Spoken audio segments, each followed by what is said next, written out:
Lucky survivors, welcome to the Island Survival Game, a blessing bestowed by the almighty divine being. I am the divine messenger and administrator of all game regions. Please listen closely to the following rules. 1. To guarantee the quality of this survival game, all participants are adults aged 18 to 50 hailing from Blue Planet, with a total population of 5 billion. Anyone outside this age bracket has fallen into eternal slumber. Fight to stay alive, and you may reunite with your loved ones someday. 2. The game is split into 100,000 regions, each containing 10,000 isolated islands. At the start of the game, 5 players will be teleported onto each island. Any item you were touching the moment of teleportation has been stored in your personal backpack as your initial supplies. 3.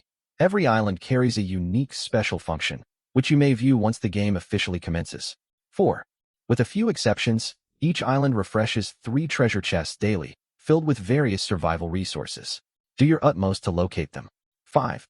Each person has a 1 in 1,000 chance to awaken a talent, graded from highest to lowest as tiers S, A, B, C, and D6. The regional function panel has been activated, including personal stats, regional chat channels, and a trading hub. 7. A 3-day newbie protection period is in effect. During this window, overall environmental hazards will be drastically reduced. Use these 3 days to build up your survival resources. Friendly reminder, the ocean is extremely dangerous. Do not swim out to sea even while protected. The survival game will begin in 3 minutes. This is your final period to compose yourselves. The grand, cold voice faded away. Suwon finally accepted his harsh reality. He stood on a small ocean island, boundless sea stretching endlessly into the distance. Damn it! He had actually been dragged into the universal survival game he only ever read about in novels. The experience was nothing short of horrendous. Though he loved reading survival stories, he never wished to live through one personally. Mass casualties were inevitable in this cruel game. The only silver lining was that his obnoxious, ungrateful relatives were also forced into this trial, some small justice for all the grief they'd caused him. Suwon glanced at the 4 other people standing a few meters away. Having seen humanity's darkest sides countless times, he viewed his fellow island residents with nothing but vigilance now that societal order had collapsed. There were 2 men and 2 women, all wearing expressions of panic and confusion. One was a portly middle-aged man dressed like a professional chef. The second man had a dark, weathered face and a sturdy build, appearing to be a hard laborer with an honest demeanor. As for the 2 women, both were strikingly beautiful. The taller one stood at least 170 centimeters tall, clad in a brown cardigan and fitted skirt. Her shapely figure was accentuated by her sheer, branded hosiery. Adorned with delicate jewelry, she was clearly a woman of considerable wealth. Unfortunately for her, she was trapped on rough terrain wearing high heels. The second woman was shorter, around 160 centimeters, dressed in a plain white dress with fair skin and delicate facial features. Her wide, clear eyes gave her the unmistakable aura of a college student, the pure, idealized figure many men admired deeply. Suwon silently assigned nicknames to his 4 companions: Chef Guy, Honest Laborer, Wealthy Lady, and Innocent College Girl. The chef snapped out of his shock and roared toward the sky. What kind of absurd survival game is this? I don't want to participate. I don't want to die. Send me back home. The college girl sighed softly. Sir, save your energy. The divine being is not asking for our consent. Fear lingered on her features, yet she remained far calmer than the chef. If divine beings truly exist, shouldn't they protect ordinary mortals? Why subject us to this torment? Suwon grew irritated by their futile lamentations. Complaining would change nothing now that they were trapped here. When you kick over an anthill to watch the insects scatter, do you ever spare a thought for how the ants feel? His single sentence silenced the chef entirely. To the divine being, humanity was nothing more than insignificant ants. The powerful toy with the weak, and the tables had simply turned on mankind this time. The wealthy lady cut in timely. The game is about to start. Try opening the panel the system mentioned. It activates with a simple thought command. The laborer nodded in agreement. Moments later, a translucent blue interface materialized before every person. For O4 regional function panel, Suwon twitched his mouth at the region number. For O4 region, an ominous designation that spelled trouble from the start. The panel contained 4 modules: personal information, backpack, regional chat channel, and trade center. Suwon opened his personal stats page. Alias, Suwon talent. None health points. 100 HP drops from hunger, illness, and injuries. Death occurs once HP hits 0. Sanity points. 100. A sanity value of 0 results in complete mental breakdown. Do not let your mind crumble under pressure. Strength. 6 human average equals 5 spirit, 6 resistance, 6 speed, 6 skills, none overall combat power. 6 You're just an average person scraping by. This panel had a surprisingly sarcastic tone for a formal system interface. Closing his personal page, Su-Wen checked the backpack tab. Backpack description: 6 storage slots available for carrying supplies. Items inside receive no preservation effects. Priorities equipping functional gear, as certain equipment can boost your personal attributes. Gear slots may also serve as temporary inventory space. Current usage: 4/6. Speak the word open mentally to access contents. Su-Wen chose not to open it immediately. Per the game rules, backpack contents were whatever each person held the second they were teleported. He quickly deduced what filled his 4 occupied slots: a large snack hamper, a carton of 12 instant noodle buckets, his smartphone, and his electric scooter. He had just finished grocery shopping and was riding his scooter back to his rental apartment when he was pulled into this deadly game. Holding vital food supplies, he had no intention of letting the others see his inventory, fully aware of how cruel human greed could become in desperate circumstances. He paid no mind to the regional chat and trade functions for the time being. They offered no immediate value. His top priority was gauging the physical capabilities of his teammates to keep himself one step ahead. Luckily, his eyesight measured 5.3, well above average, letting him clearly read the stats panels 5 meters away.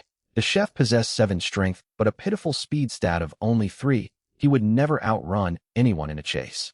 The laborer scored between 7 and 8 across all physical attributes, with an overall combat power rating of 9, making him genuinely formidable. Had he served in the military? Or did he have other combat experience? Su-Wen subconsciously stepped further away from him, knowing caution was the only safe choice. The 2 women had base stats hovering around 4 to 5, barely passing standard university fitness tests, so Su-Wen did not view them as physical threats. Yet one detail made his eyes widen sharply. The college girl's talent column displayed Fortune S tier. The odds of unlocking a talent were 1 in 1,000, and she had rolled the highest grade S tier fortune ability. This young woman was unbelievably lucky. Right then, a mechanical, emotionless voice echoed solely inside Su-Wen's head, distinct from the administrator's earlier announcement. Ding. Host detected entering survival game. Hextech system activating by exploiting system loopholes. A surge of hope flared within Su-Wen. A system ability, his lifeline in this hellish game.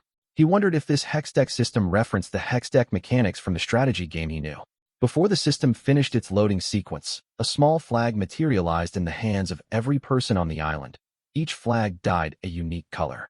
Simultaneously, the game administrator's voice boomed once more across the island. The island survival game officially begins. Each isolated island counts as your territory, and no territory is complete without a ruler. First official mission issued.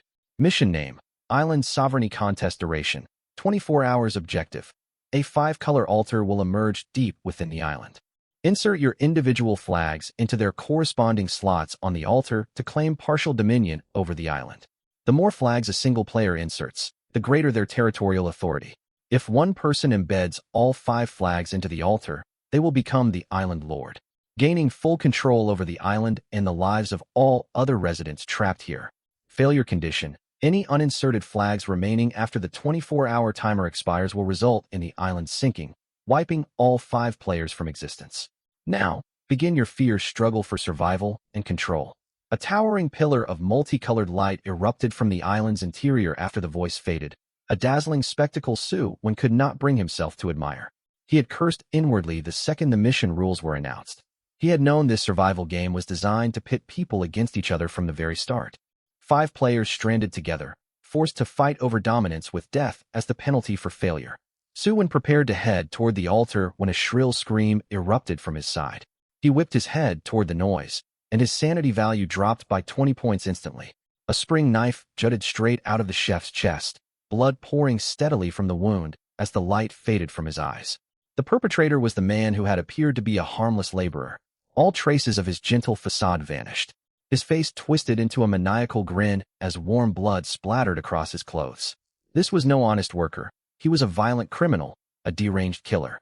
Su-Wen had always known appearances were deceiving, yet he never expected such a terrifying, brutal shift in someone's demeanor. Screams burst from the 2 women upon witnessing the murder. The laborer snatched the chef's flag and fixed his murderous gaze directly on Su-Wen. Su-Wen swore out loud and sprinted away without a moment's hesitation, never entertaining the idea of fighting the attacker head-on. He finally understood why the laborer's combat rating was so abnormally high. The man had been carrying a concealed blade this entire time, and his body language screamed years of violent behavior. He was a cold-blooded fugitive. Su-Wen held no advantage in this confrontation. "Drop your flag, and I might spare your life." The laborer spoke for the first time, chasing after Su-Wen with raised knife. Su-Wen scoffed internally at the empty threat.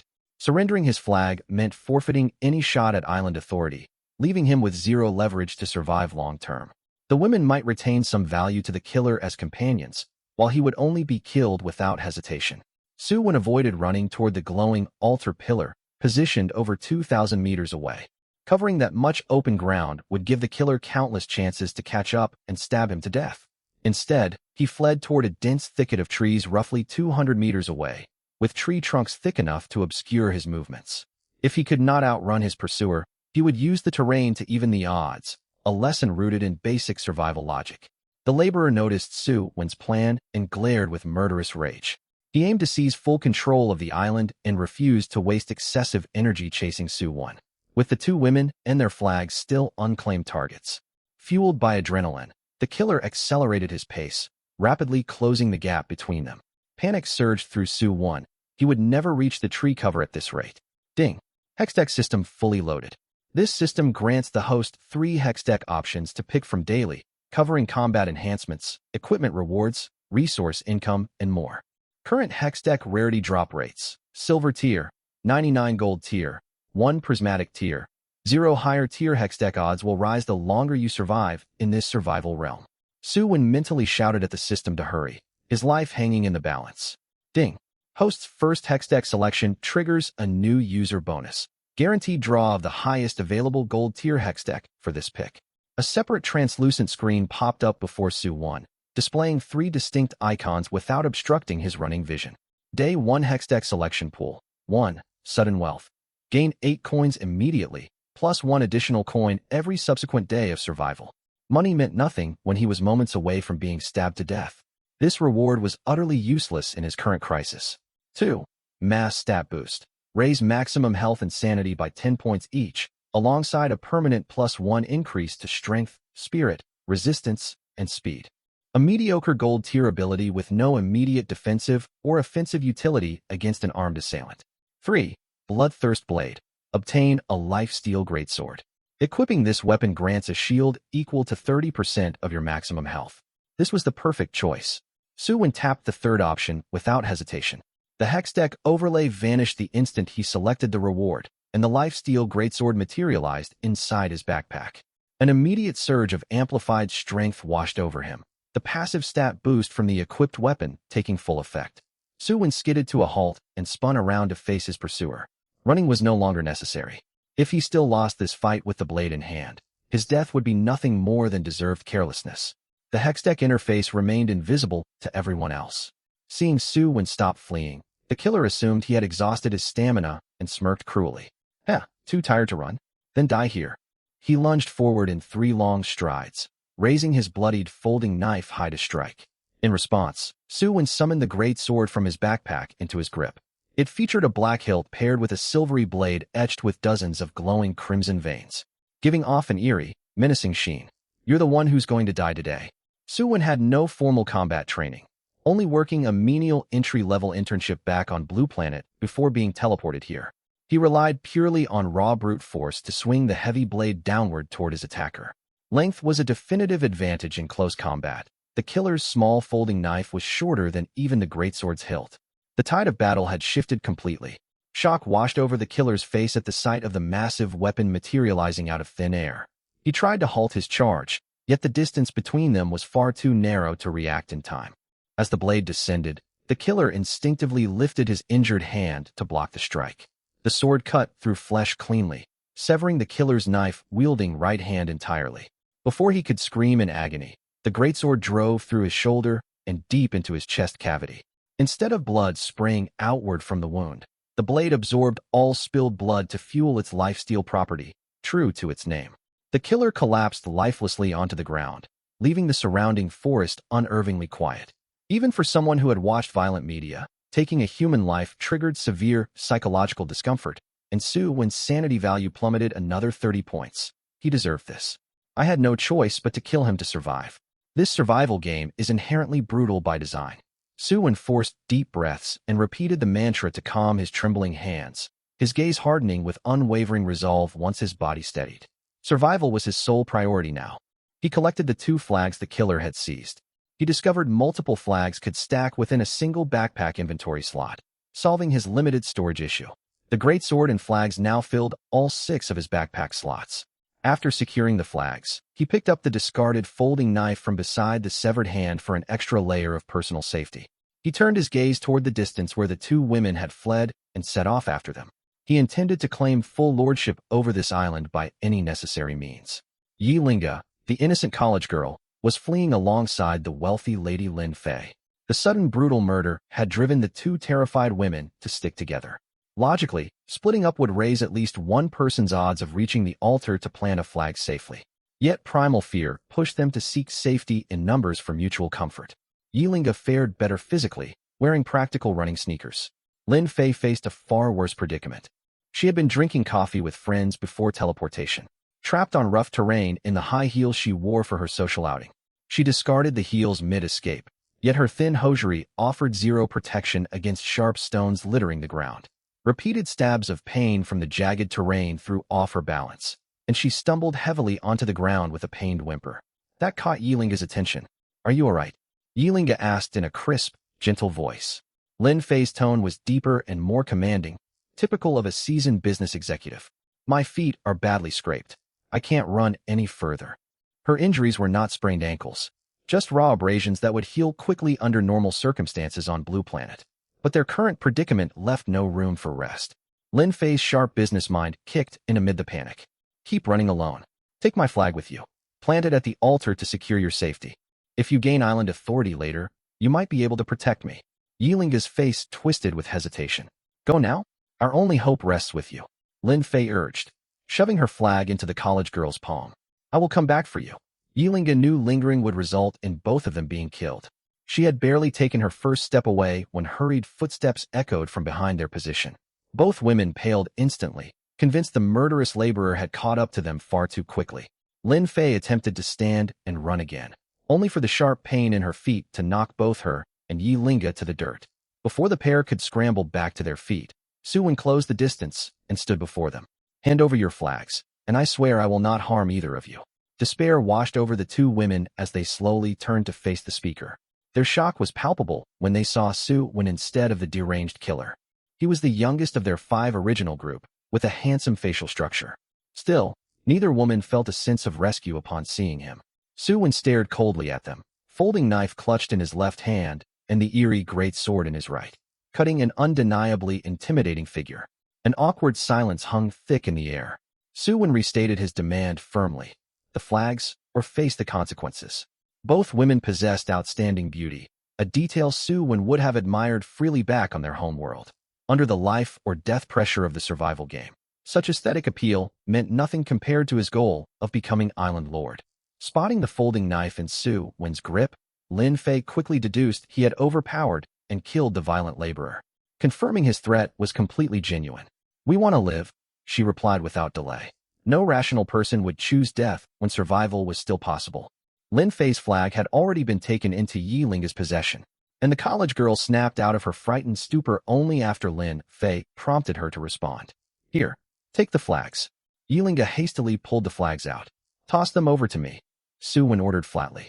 Even against 2 unarmed women, he refused to let them approach him directly, wary of hidden self-defense sprays or other potential ambushes. Yi Linga complied immediately, equally afraid of letting Su-Wen draw near her person. No further incidents occurred. Su-Wen grabbed the tossed flags and sprinted straight toward the glowing altar pillar. Once he left their line of sight, the 2 women collapsed onto the ground, gasping heavily to calm their racing hearts. "Ms. Lin, our lives from now on are going to be incredibly difficult." Yi Linga's voice trembled with suppressed tears. Having read countless survival novels, she knew women were often forced into vulnerable, dependent roles under Island Lord's rule. Lin Fei held a firmer mental resolve despite her complicated emotions. Try to look on the brighter side. At the very least, this man did not strike without warning or murder indiscriminately. Yilinga paused to process the logic in her words, finding a small measure of comfort in the observation. Still, anxiety gnawed at her over the prospect of a male island lord controlling their fates. She had never even been in a romantic relationship before. What if he forces us into unreasonable demands once he becomes the island's ruler? Lin Fei fell silent for a moment before letting out a quiet sigh. If we truly have no way to resist his orders, we will need to adapt and endure the circumstances as they come. Yilinga stared at her in utter surprise. Besides, he has a pleasant appearance. As long as he does not hold extreme, harmful predilections toward others, cooperating with him is a far better outcome than facing certain death. Yilinga sat frozen, silently pondering the stark gap in mental maturity between herself and the seasoned adult woman beside her. Lin Fei was far calmer on the surface than she truly felt deep down.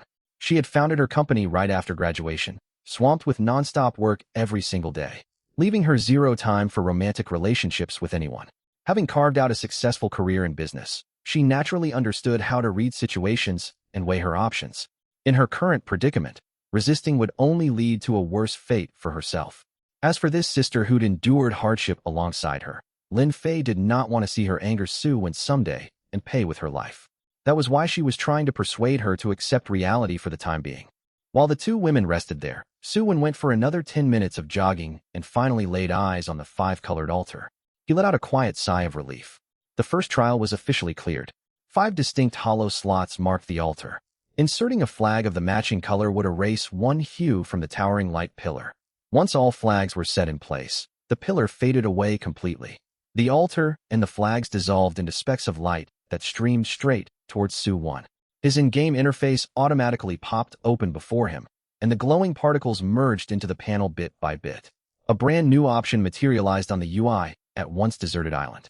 Su Wen had no time to examine the new function when the voice of the game administrator suddenly echoed in his ears. Congratulations on becoming the first Island Lord of Sector 404. You have unlocked a hidden achievement and earned the exclusive title, First Island Lord. Title, First Island Lord Effect. Permanent +1 bonus to Strength, Spirit, Resistance, and Speed attributes. Su Wen froze for a moment, then inwardly grumbled to himself. A weak stat boost, essentially. Still, it was a free buff he hadn't worked for.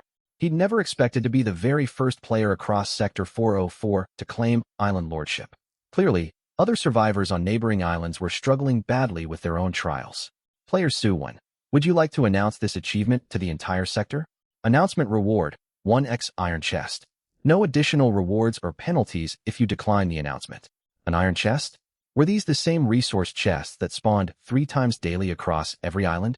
Drawing on his experience from reading thousands of web novels and racking up over 2,100 hours of gaming, Su Wen made up his mind instantly. Announce it. Without a second thought, resources were priceless during this brutal island survival ordeal.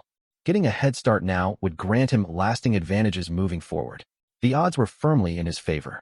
As for drawing unwanted attention, the administrator had explicitly warned players they could not sail out to sea. The seemingly tranquil ocean was almost certainly hiding terrifying threats beneath its waves. Let anyone bold enough cross the ocean come after him if they dared. The moment Su Wen confirmed the global announcement, a booming voice reverberated throughout the entire sector 3 times in a row. Sector-wide announcement. Player Su Wen from Isle 404, Monster Isle, has become the inaugural Island Lord of Sector 404 and completed a hidden achievement. Rewards granted. Title, First Island Lord, 1x Iron Chest. Sector-wide announcement. Congratulations. Su Wen caught onto a critical detail. The deserted island beneath his feet was numbered 404 as well, and its designated name was Monster Isle. The administrator had stated every island possessed unique special traits. With a name like Monster Isle, a bad premonition crept over Su Wen. All players had spawned on the southern region of Monster Isle 404 when they first entered the game. Roughly 10 kilometers north of Monster Isle lay another landmass, Isle 403. 5 young men occupied this island, with no infighting breaking out between them. They had each placed one of the 5 altar flags individually. It was not kindness that drove their cooperation. The 5 were a group of old acquaintances who ran together in the real world. Damn it. Being the first island lord gets extra rewards. You guys should have handed all the flags over to me. Quit whining. Why didn't you volunteer yours first? Cut the bickering. We can't pull the flags back out now anyway. Say, could that Sector 404 island be the landmass to our south? Probably. Man, I wish I could swim over there and steal that chest. It might even have food inside. Go ahead and test swimming then. Like hell I will. Over on aisle 4399, a burly bald man stood beside the altar, a corpse lying motionless at his feet. He was about to slot the final flag into its socket when the sector-wide announcement boomed across the skies. Shock washed over the bald man, quickly morphing into burning rage and distorted fury. He threw himself violently onto the corpse, landing punch after punch against the victim's face. This is all your fault. You wasted my time. I was only seconds away. Splattered blood sent the 3 other survivors standing behind him trembling uncontrollably. All 10,000 featured a small wooden dock along its shoreline, with a large wooden ship moored alongside it, flying a flag emblazoned with the skull emblem. Ugh, why can we only raid randomly selected islands? If we could lock onto aisle 404 directly, the group's leader spoke up. We can upgrade the ship later. It will definitely unlock location tracking functionality eventually. Aisle 10,000 bore the official name Pirate Isle. It was one of the most extraordinary lands in the entire sector. No natural resource chests spawned here whatsoever. The residents of Pirate Isle could only sustain themselves by looting other islands. The sector chat channel, which had quieted down amid the rush to claim island lordship, exploded with activity. Suwon received more than 30 notifications in quick succession, yet he refused to open the chat window. Survival had only just begun, and players possessed barely any useful intelligence to share. He had no intention of wasting precious time scrolling through meaningless banter and empty boasts. His focus was fully fixed on the newly spawned chest resting on the ground before him. True to its name, the iron chest was a plain black iron container with no lock securing its lid. A system prompt appeared before his eyes. Item, Iron Chest Tier, 1-star description, grants random survival resources upon being opened. Open immediately. Suwon was about to select yes, when Yilinga's face drifted into his mind. She held an S-tier luck talent.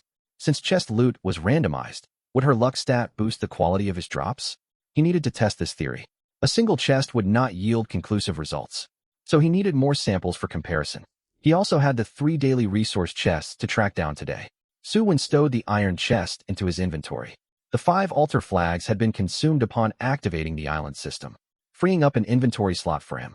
He then tapped the newly unlocked deserted island menu. Aisle 404. Monster Isle Island Level. LV.1 Island Functions. 1. Decomposition Recycling. Dismantle collected items and discarded debris to extract valuable raw materials. 2. Full Topographic Map. Reveals every zone across the island. Displays real-time positions of all resident players. Note: unexplored terrain is shrouded in fog. Complete full island exploration to lift all fog barriers. Monster spawn exclusive to Monster Isle. 3 random monsters spawn on the island each day. All spawn monsters must be eliminated daily, otherwise they will remain and multiply indefinitely. Warning: monsters possess physical stats far superior to ordinary humans. Exercise extreme caution during combat. Suwon stared hard at the final function entry and cursed under his breath. His worst fears had been confirmed. This island was crawling with hostile creatures. Worse still, he was forced to hunt these monsters non-stop to stop their population from spiraling out of control. Suwon took several deep breaths to calm himself down. It would get easier with time, he told himself. Additional island information followed. Island Lord of Isle 404. Suwon Stewards. None island residents. Yilinga Loyalty. 5. Lin Fei Loyalty. 5 rules. 1. Residents and stewards are physically incapable of harming the island lord. A system alert will trigger if any resident's loyalty value drops below 0. 2. The island lord holds absolute authority to revoke resident status at any time. Expelled residents will be forcibly dumped into the open ocean. Reading these clauses lifted Suwon's mood considerably. Safety had been his primary motivation for seizing island lordship from the very start. Hunting the monsters was now an unavoidable priority. He had no way of knowing how powerful these creatures were, but he hoped their strength would not drastically outmatch human capabilities. During the newbie protection window, Suwon pulled up his personal status sheet once again. Nickname: Suwon. Title: First Island Lord. Innate Talent: None health points. 119 mild physical fatigue sanity points. 55 gradually recovering. Maintain rational composure strength. 27 base value stacked with equipment and title bonuses: Spirit, 7 resistance, 7 speed, 7 active skills, none equipped gear, bloodthirst blade overall combat power, 18 unrefined combat style relying purely on brute physical strength. His maximum health cap had risen to 130 thanks to his earlier stat selection. Yet prolonged jogging had worn down his current health value slightly. Stats for the Bloodthirst Blade were listed separately. Equipment: Bloodthirst Blade tier, premium 1-star effect, plus 20 strength, restores 20 of damage dealt as health whenever a successful attack lands on a target. By contrast, his folding knife was described as nothing more than an ordinary utility blade. The massive stat boost from the Bloodthirst Blade bolstered Su Wen's confidence greatly. Raw strength was still strength, plain and simple. These low-level monsters stood no chance against him. Still, he planned to bring Yilinga along while hunting monsters and collecting chests. Even if she contributed nothing in combat, her luck could act as a valuable asset for looting. If he ever encountered a monster he could not defeat, she could serve as a useful distraction to buy him time to escape. Su Wen sent friend requests to both women via the resident roster and messaged them to meet him at the altar immediately. Though the glowing pillar had faded entirely, the terrain between them was mostly open ground, so they would spot him with minimal travel.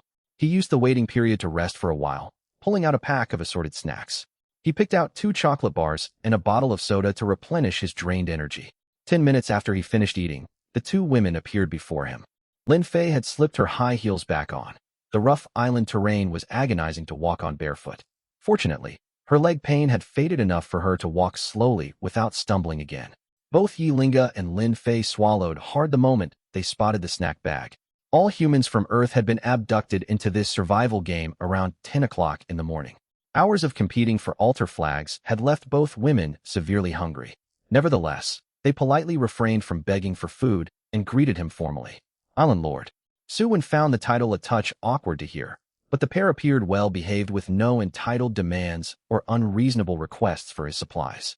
He was willing to keep them around for the time being. They could perform manual labor to ease his workload. Su Wen fixed his gaze on the 2 women and laid down ground rules first. Let me make this clear.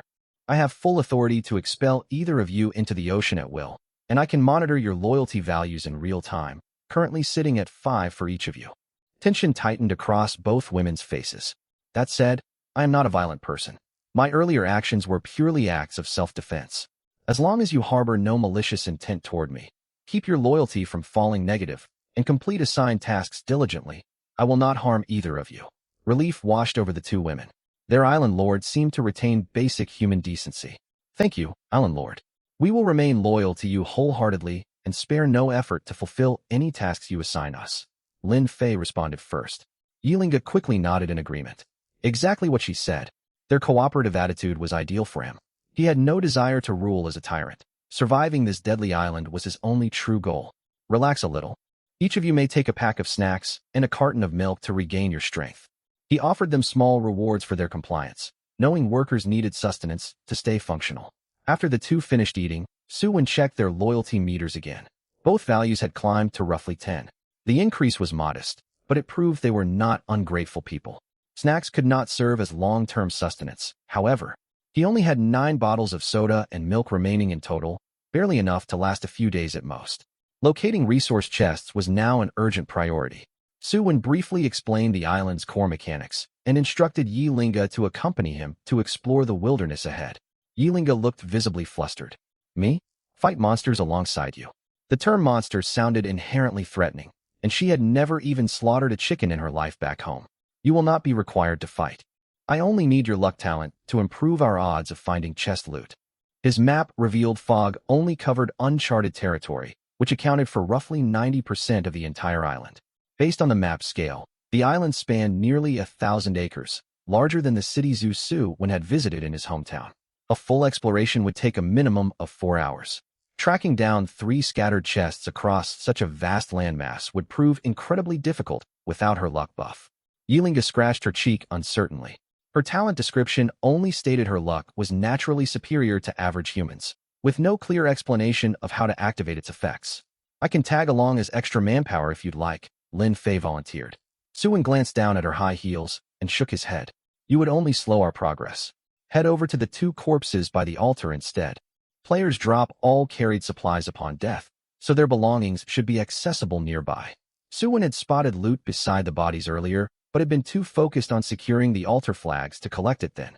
Lin Fei paled slightly at the mention of corpses, yet she reasoned dead bodies were far less frightening than roaming live monsters. She agreed to the task without further argument. Su Wen turned toward Yilinga. Time to head out. Our lucky guide, pick a direction for us to go. Yilinga pointed randomly into the thick woodland. That way. Su Wen set off deep into the island's interior with Yilinga trailing behind him, while Lin Fei steeled herself and walked toward the site of the two fallen players. 30 minutes passed in the blink of an eye, and Su Wen fell silent with dismay. Survival conditions on this island were far harsher than he had anticipated. He had hoped to stumble upon freshwater springs or coconut trees during their trek, yet the past 30 minutes yielded nothing but unknown trees, overgrown weeds, and bare stone. No fruit grew on any of the foliage. This island's ecosystem was entirely alien compared to natural islands on Earth. Survival here seemed entirely dependent on looting spawned chests. The initial fear Yilinga felt around Su Wen faded gradually over their walk. He stayed constantly alert to their surroundings, vigilant against sudden monster ambushes. He only spoke to ask her to choose travel directions, with no inappropriate remarks or unwanted advances toward her. His steady, vigilant demeanor made her feel safe walking beside him. Staring at his profile as they walked, she recalled Lin Fei's earlier words. He was handsome, willing to share his scarce food and drinks, calm and reliable under pressure. Sticking with him was hardly a bad deal for her current predicament. Lost in her thoughts, she failed to watch her footing. The next second, her foot caught on a buried object, sending her tumbling forward violently. Ouch! Yilinga crashed hard onto the dirt ground. The loud thud made Su Wen jolt in alarm, his hand flying to the bloodthirst blade at his waist, certain a monster had ambushed them. Instead, he only found the girl sprawled awkwardly on the ground. Kids these days really drop to the ground without a care for their bodies. Yilinga lifted her head with a hurt expression, her fair face smudged with dirt from the fall. Patch yourself up if you're unhurt.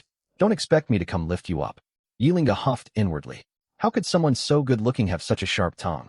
Still, he was her island lord, so she bit back her frustration.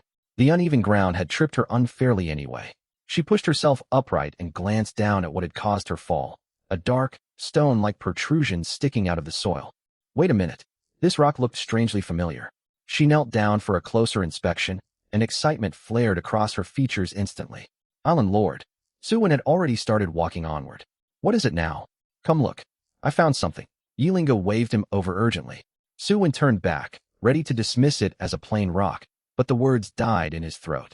The color and texture matched his black iron chest perfectly. Only a small corner of the chest jutted out from beneath the dirt. He hurried over to confirm the discovery. Are you kidding me? It really is an iron chest. You tripped over this thing? Yilinga nodded vigorously. Su Wen's eyes twitched helplessly. This survival game was absolutely unreasonable. Chests were buried underground with barely a fragment exposed. No one would ever spot them without pure dumb luck. Yilinga's luck talent was undeniably functional. Su Wen used the bloodthirst blade to scrape away the surrounding dirt. Once most of the chest was exposed, a system prompt allowed him to store it directly into his inventory. Let's keep moving. We still have 2 more chests to find today. On it, sir. The prospect of gathering vital survival supplies filled Yilinga with new motivation. A few more tumbles would be worth it if it meant finding more loot. The pair continued deeper into the wilderness, and Yilinga's luck appeared to peak entirely. Only 10 minutes later, she spotted a box-shaped object hidden behind a thick cluster of tall grass. She stepped closer for a clear view and found a wooden chest sitting on the ground. Before she could call out to Su Wen, rustling noises echoed from within the grass. She peered carefully into the vegetation and spotted 2 large, peach-sized eyes staring back at her. Silence hung heavy in the air for a split second. Oh. Yilinga sprinted straight towards Su Wen. Island Lord, there's a monster hiding in the grass. Su Wen tensed up immediately. A monster? It had to be one of the island's spawned creatures. Yilinga darted to his side and clung tightly to his arm out of fright. Su Wen let out an exasperated sigh. Let go of my arm right now. He pulled his limb free with a sharp tug. He could not swing his blade properly with her holding onto him mid-combat. She might as well be hindering him on purpose against the monster. The rustling from the grass grew louder by the second, and both tensed with mounting anxiety. Unknown threats always stoked the deepest fears. Moments later, a creature roughly as tall as an adult human's thighs slowly crawled out from the grass, revealing its full form. Both Su Wen and Yilinga stared in shock at the sight of a giant snail. 10 sanity, 2 sanity. The creature's appearance was deeply unsettling. Thick green-tinted mucus oozed continuously across its soft body, giving it a distinctly toxic appearance. Its two peach-sized eyes swayed atop its long eye stalks in an eerie rhythm that sent chills down their spines. Its spiral shell, however, was thick and sturdy with a less repulsive appearance. Monster, giant armored snail tier. Low-grade health points. 200 sanity points. 30 strength. 2 spirit. 2 resistance. 25 speed. 2 innate skills. None description. A weak monster with no notable traits aside from high health and impenetrable defense. Surely you are not intimidated by a mere snail?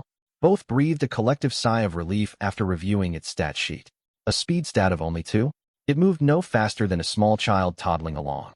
Now certain the giant snail posed no immediate lethal threat, Suwon pulled up his island map to verify its tracking features. Just as he suspected, the fully explored areas of the map marked the real-time locations of all living players and monsters. Players were marked with small green dots labeled with their usernames, while monsters appeared as red dots with their official designations. This tracking system guaranteed he could always monitor monster movements and retreat safely if he encountered an opponent far stronger than himself. His overall safety level had risen once more. Yilinga spoke up nervously. There's a wooden chest hidden in that patch of grass. This snail is probably guarding it. I could draw the creature away so you can grab the loot safely. If a smitten admirer had been in Suwon's position, they would have insisted on taking all the risks themselves to protect her. Suwon's thought process was vastly different. Drawing it away would only waste time. If it has an accessible health bar, it can be killed outright. Suwon had no intention of letting hostile monsters overrun his personal island home. Yilinga watched in stunned surprise as he gripped the bloodthirst blade and charged headfirst toward the giant snail. The giant armored snail naturally preyed only on tiny insects. Its only offensive ability was wrapping targets in its viscous mucus, with no other means of attacking. Whenever large creatures attacked it, it would retreat fully into its shell. This time was no different. Seeing the giant shelled snail hiding away like a cowardly turtle, Suwon grew bolder. He brandished his blood-drinking sword and struck the snail's shell with his full strength. Clang! A deafening bang rang out, leaving only a faint white scratch on the carapace. 2 HP appeared above the giant snail's health bar. Suwon fell into a momentary silence. He would have stood no chance against this creature at all without the blood-drinking sword in hand. Still, he had endless stamina to keep swinging blade after blade. Clang, clang, clang, clang. Sparks flew non-stop between the sword and the shell, and the snail's health ticked steadily downward. Emboldened by Suwon's relentless assault, Yilinga picked up a rock and hurled it toward the shell.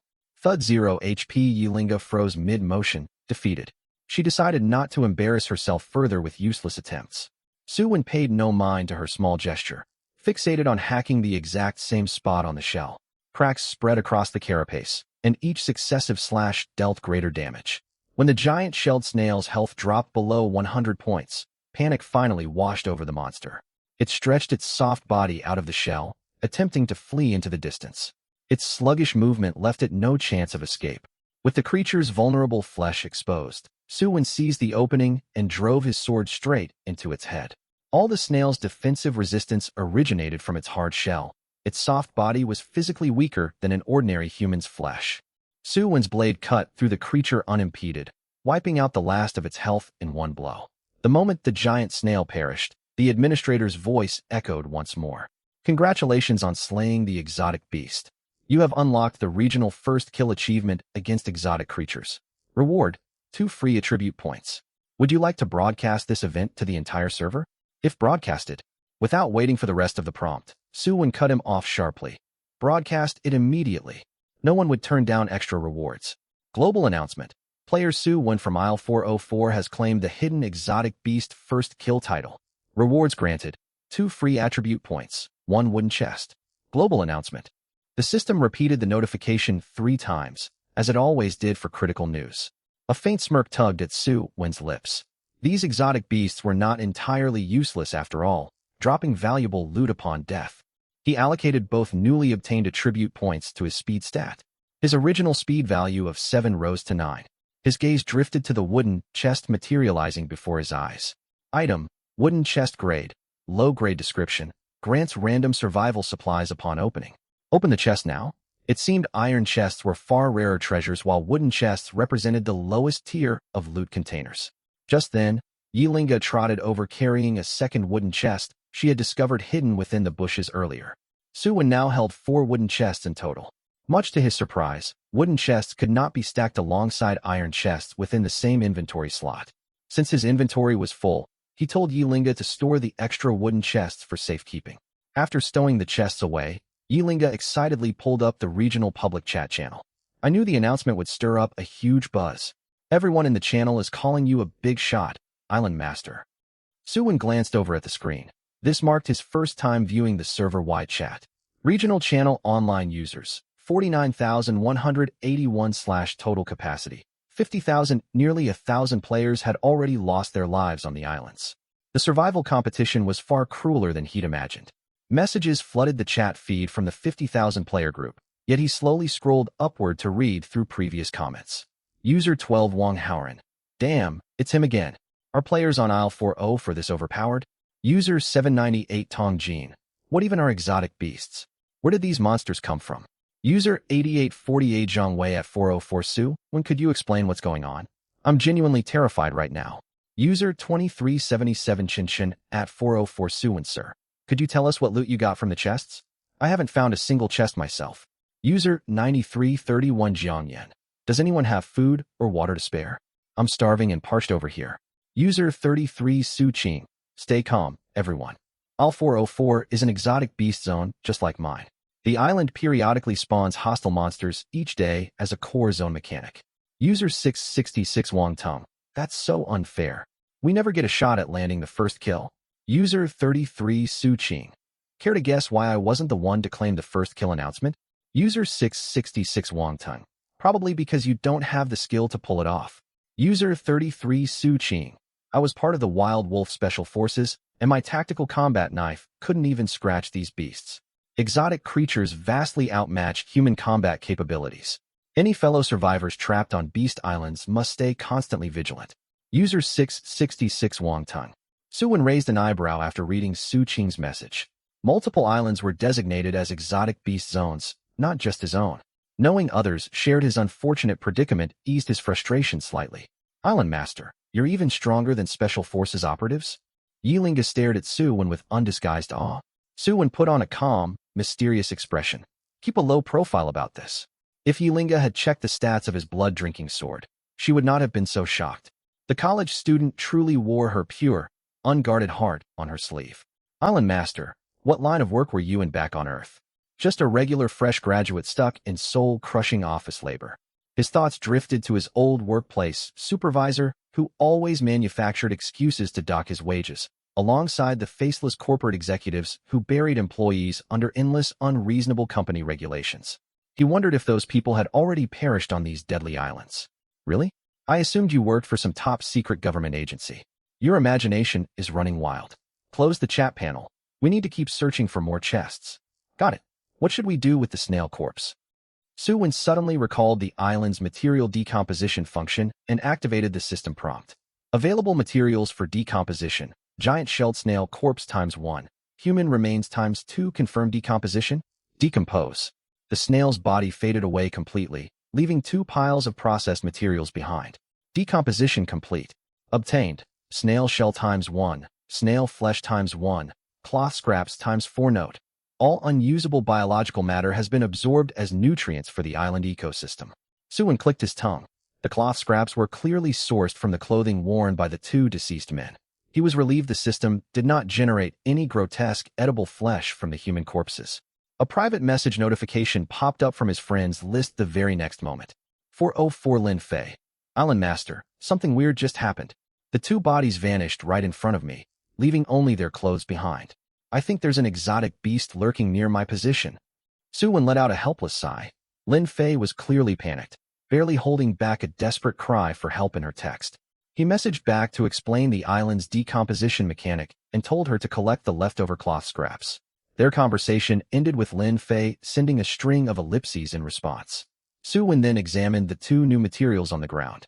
Item: snail flesh grade. Low grade description: edible, though it carries a high risk of parasitic infection. Certain deep-sea life forms seem to be drawn to this meat. Item: snail shell grade. Low grade description: can be forged into a shield, provided you own a workshop or possess a forging type innate talent. A workshop or forging talent was required to utilize the shell. He also wondered what sea creatures were attracted to the snail flesh. Were those creatures other types of exotic beasts as well? With lingering questions, Suwon instructed Yilinga to store both materials securely. Even if they had no immediate use for them, every resource held potential value for future survival.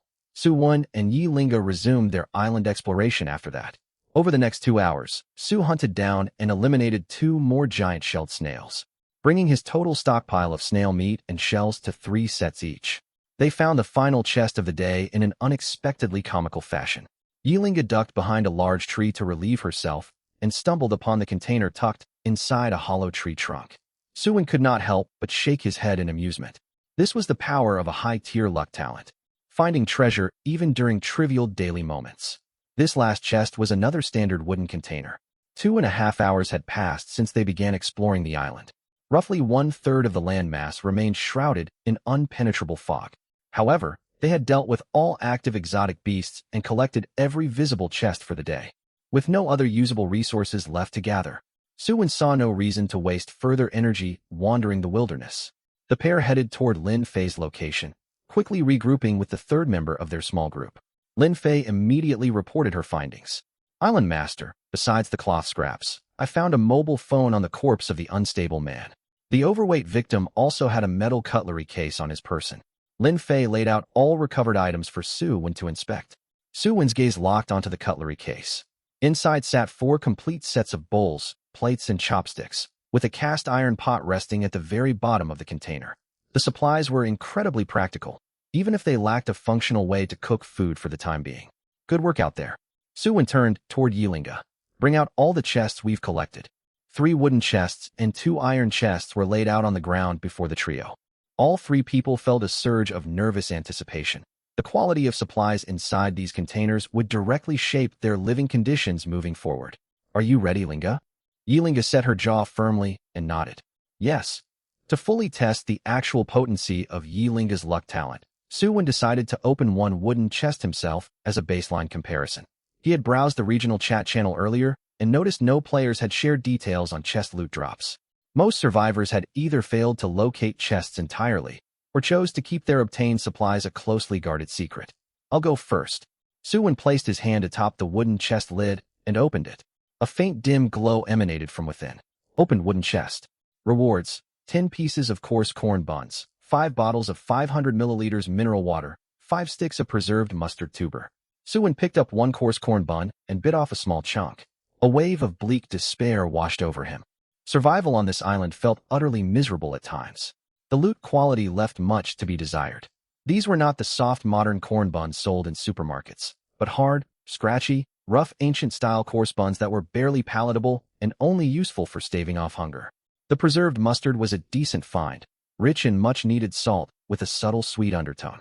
Yet it was absurd that the system only awarded 5 individual sticks of the condiment. Disappointment clouded the 2 women's faces as they stared at the meager haul. Suwon took a deep breath and gestured toward the remaining chests. Your turn, Linga. Understood. The moment Yilinga unlocked the wooden chest, a brilliant beam of bright light burst forth. Opened wooden chest. Rewards: 24 packs of thick-cut toast, 2 slices per pack, 1 full case of 24 bottled spring water, 1 box of 40 assorted flavor-dried fish snacks. Suwon's eyes widened in shock. Lin Fei stared in stunned silence. Yilinga froze in place, equally astonished. The 3 of them felt a massive weight lift from their shoulders, reinvigorated instantly. Suwon looked at Yilinga with undisguised admiration shining in his eyes. This was the true power of an S-tier luck attribute. Identical wooden chests yielded drastically different grades and quantities of supplies depending on who opened them. The dried fish snacks even provided a valuable source of animal protein. She was genuinely their group's greatest treasure. Yilinga grew flustered under Suwon's intense stare. She had received similar fervent looks from her admirers back on Earth, yet she knew Suwon's admiration stemmed purely from her luck talent rather than personal affection or physical attraction. For the first time, she possessed clear, irreplaceable value for the group's survival on this harsh island. Her cheeks flushed faintly. I've delivered on my role, Island Master. You're absolutely incredible, Linga. Lin Fei's face lit up with joy. With Yilinga on their team, the group would never face immediate shortages of food and drinking water. Still, a quiet sense of unease lingered deep within Lin Fei's heart. Linga had proven her indispensable worth to the team, which left her questioning her own purpose within their small party. She could tell Su Wen was a level-headed person who prioritized practical survival needs above all else. Relying solely on personal charm would never secure her a stable place within the group long-term. Compared to Yi Linga's unique ability, her own contributions felt negligible at best. Open the rest of the chests right away, Linga. Su Wen's tone carried a noticeably warmer tone than before. Okay.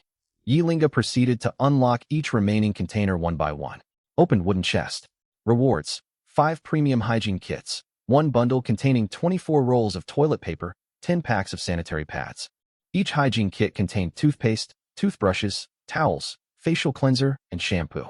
Su Wen was certain he would have only received a single bar of soap, 1 towel, and 1 roll of toilet paper if he had opened this chest himself. Fresh water remained a scarce resource for now, so they stowed these hygiene goods away for later use. The 2 iron chests held their most anticipated rewards of the day. Opened iron chest. Rewards. 1 compound bow, 10 arrows. Opened iron chest. Rewards. Blueprint for level 1 shelter, 1 high-grade axe, 1 high-grade pickaxe. The trio's breathing quickened with excitement after viewing the iron chest rewards. Item. Compound bow grade. Low-grade durability. 100 description. Deals effective damage against 1-star exotic creatures when paired with arrows. Item. Level 1 shelter blueprint grade. 1-star premium description. Unlocks construction of a protective shelter capable of defending against exotic beast assaults. Construction materials required. 100 units of timber, 50 units of stone. Item. High-grade axe/high-grade pickaxe grade. 1-star low-grade description. Provides a 30 efficiency boost when harvesting timber and stone, with no direct attribute bonuses to the wielder. Weapons were critical for surviving the threat of roaming exotic beasts on the island. A functional compound bow was far more effective than a simple folding knife, easier for untrained users to operate and delivered far greater striking power. A secure shelter was an even more vital priority for long-term survival. Just like the widespread human desire for stable housing back on Earth, a permanent safe haven was essential to feel secure in this hostile world. Su Wen had originally planned to build a crude wooden lean-to after failing to locate a suitable natural cave during his island survey. The blueprint granted them a far superior shelter option. Su Wen issued orders without delay. I'll gather timber while the 2 of you collect stone. We must finish constructing the shelter before nightfall. Thud, thud, thud. Su Wen swung the high-grade axe repeatedly, deepening the cut into a tree trunk thick as an adult human's waist. After 10 minutes of chopping, the massive tree creaked and toppled to the ground, kicking up a cloud of dust upon impact. Ugh, even the trees here are tougher to cut down than the ones back on Earth. Su Wen grumbled to himself. He had no professional lumberjack experience, yet the blood-drinking sword boosted his physical strength far beyond normal human limits. Combined with the axe's harvesting efficiency buff, felling a single tree still took 10 full minutes of labor. He used the island's decomposition function to process the fallen tree trunk. Tree decomposed successfully. Obtained 5 units of processed timber. A single large tree only yielded 5 timber units. They needed a total of 20 trees to hit the 100-unit requirement for the shelter. I can cut down 6 trees per hour. I'll finish gathering all timber in under 4 hours. His mobile device's internal clock had stopped functioning upon arriving on the island, though he estimated the current time to be early afternoon. They had more than enough daylight to complete the build if they kept a steady pace. Su Wen threw himself into his logging work with renewed motivation. 2 hours later, Su Wen paused to rest, wiping sweat from his forehead while eating toast and drinking water to replenish his energy. Exhaustion and extreme hunger had dragged his personal health value down to roughly 30 points. He had only managed to fell 10 trees, collecting a total of 50 timber units. While his strength stat was elevated, his overall stamina was tied to his resistance attribute. Every full-powered axe swing drained his physical reserves rapidly, causing his health to plummet steadily. Judging by the slow rate of natural health regeneration, finishing the shelter construction within the same day would be extremely difficult if they continued with manual gathering. He might scrape together enough timber through sheer effort, yet they also needed 50 stone units for the build. Lin Fei and Yi Linga's stone collection pace was painfully slow. They had only gathered 8 stone units total up to this point. After finishing his meal, Su Wen sent a message to Yi Linga. 404 Su Wen, stop collecting materials for now. Bring all the stone you've gathered and return to our gathering point immediately. 404 Yi Linga. All right, Island Master. The 3 regrouped shortly afterward. Both women were covered head to toe in dirt and grime from hours of manual labor. Yilinga's originally white dress was stained dark with mud, and she sat on the ground with her palms propping up her body, too fatigued to care about her appearance anymore. Lin Fei's stockings were torn and worn thin from traversing rough terrain, and she rubbed her sore ankles repeatedly after walking long distances in high heels. Suwon pulled his gaze away from her injured feet and addressed the pair. Our group is far too small to gather all required materials manually. We'll burn ourselves out before we finish the shelter. Then what do we do? Should we wait for better tools to spawn tomorrow? Yilinga spoke with noticeable breathlessness from exhaustion. We'll open trades on the regional server market. We can trade surplus food supplies for the timber and stone we need. The regional trade marketplace sat completely idle with almost no active listings from other survivors. Lin Fei's face lit up at Suwon's suggestion, an idea she had considered earlier but hesitated to propose out of uncertainty regarding his plans. Now that Suwon had brought the idea forward, she was eager to contribute her skills to the group. I can handle all trade negotiations. I ran a sizable corporate enterprise back on Earth and have extensive experience with commercial transactions and pricing strategies. Suwon looked at her with newfound surprise. She appeared to be only a few years older than himself, and he had always assumed she came from a wealthy family with no professional business background, never expecting her to be a seasoned entrepreneur. Set fair pricing for coarse corn buns, toast slices, and preserved mustard separately. We won't trade away any of our water reserves. Fresh water is a resource we can never have too much of. Their current stockpile of food was more than sufficient to sustain the three of them for a full week with ration consumption. With Yilinga's luck talent guaranteeing steady food gains in the future, they had no urgent need to hoard every edible supply. Lin Fei sorted through the numbers carefully to formulate a reasonable price list. One coarse corn bun can be exchanged for 10 timber units or 5 stone units. Toast has a longer shelf life and vastly superior flavor compared to the coarse buns. So one toast slice should cost 30 timber units or 15 stone units. We'll only trade preserved mustard for stone at a 1-to-1 exchange rate. Most survivors are gripped by food insecurity on the first day of arrival, based on how slowly manual resource gathering proceeds for ordinary players. This pricing scheme will be reasonable and affordable for the majority of people on the server. Shuan stared in astonishment. Was this what a capitalist was like? The asking prices were nearly double what he had in mind. Compared to her own ruthless pricing tactics, his previous dealings were practically acts of charity. He'd been far too soft-hearted all along. Professional work ought to be left to professional people. Fine, we'll go with your plan. Shuan gave his approval. After all, he wasn't the one getting taken advantage of here. Island Master, I'll list all the trade terms on the trade board right away. Later you'll need to post a public notice. Your 2 previous server-wide announcements have made you well known, so your message will draw plenty of attention. No problem. Lin Fei quickly set the trade parameters, listed all her steamed buns and pickled mustard tubers for sale, and only put up 3 toast loaves for the time being. Just as Shuan prepared to send out the notice, Lin Fei spoke up again. Island Master, could I trade some food for a pair of women's sports shoes in size 38? Sure, set your own purchasing price for the shoes. With proper footwear, Lin Fei would be able to handle more tasks around the island.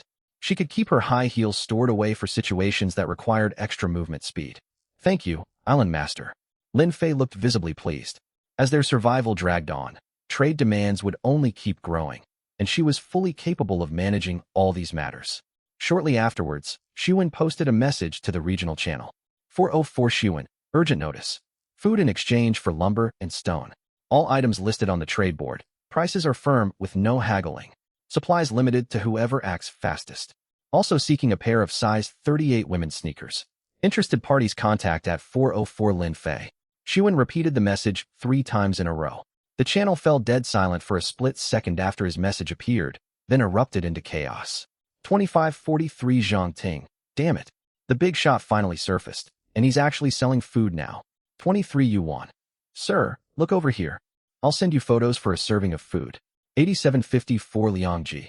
Are you kidding me? One steamed bun costs 10 units of lumber? Do you have any idea how exhausting cutting down trees is? 2212 Tang Ji Huai. Exactly.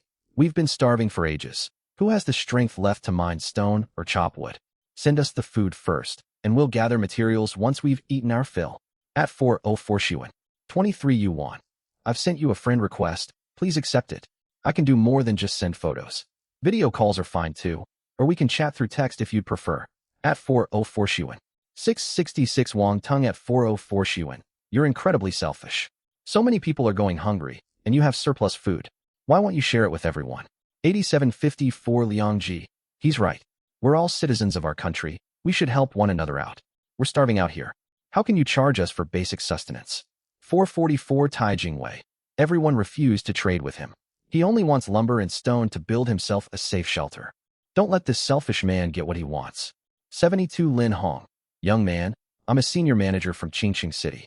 In this crisis, all supplies ought to be handed over for unified, fair distribution. 6333 Enan. I'm on the brink of starvation. You can't just stand by and watch me die. Give me one steamed bun right now. Xuan let out a cold laugh reading these comments. Trying to guilt-trip him? Sorry, he had no sense of misplaced benevolence for strangers. Their moral manipulation wouldn't work on him. 404 Xuan. If you can't endure the harsh conditions, that's your own problem. Save your pointless nagging for someone who cares. Do you really think anyone cares about your performative displays of human pettiness in this channel?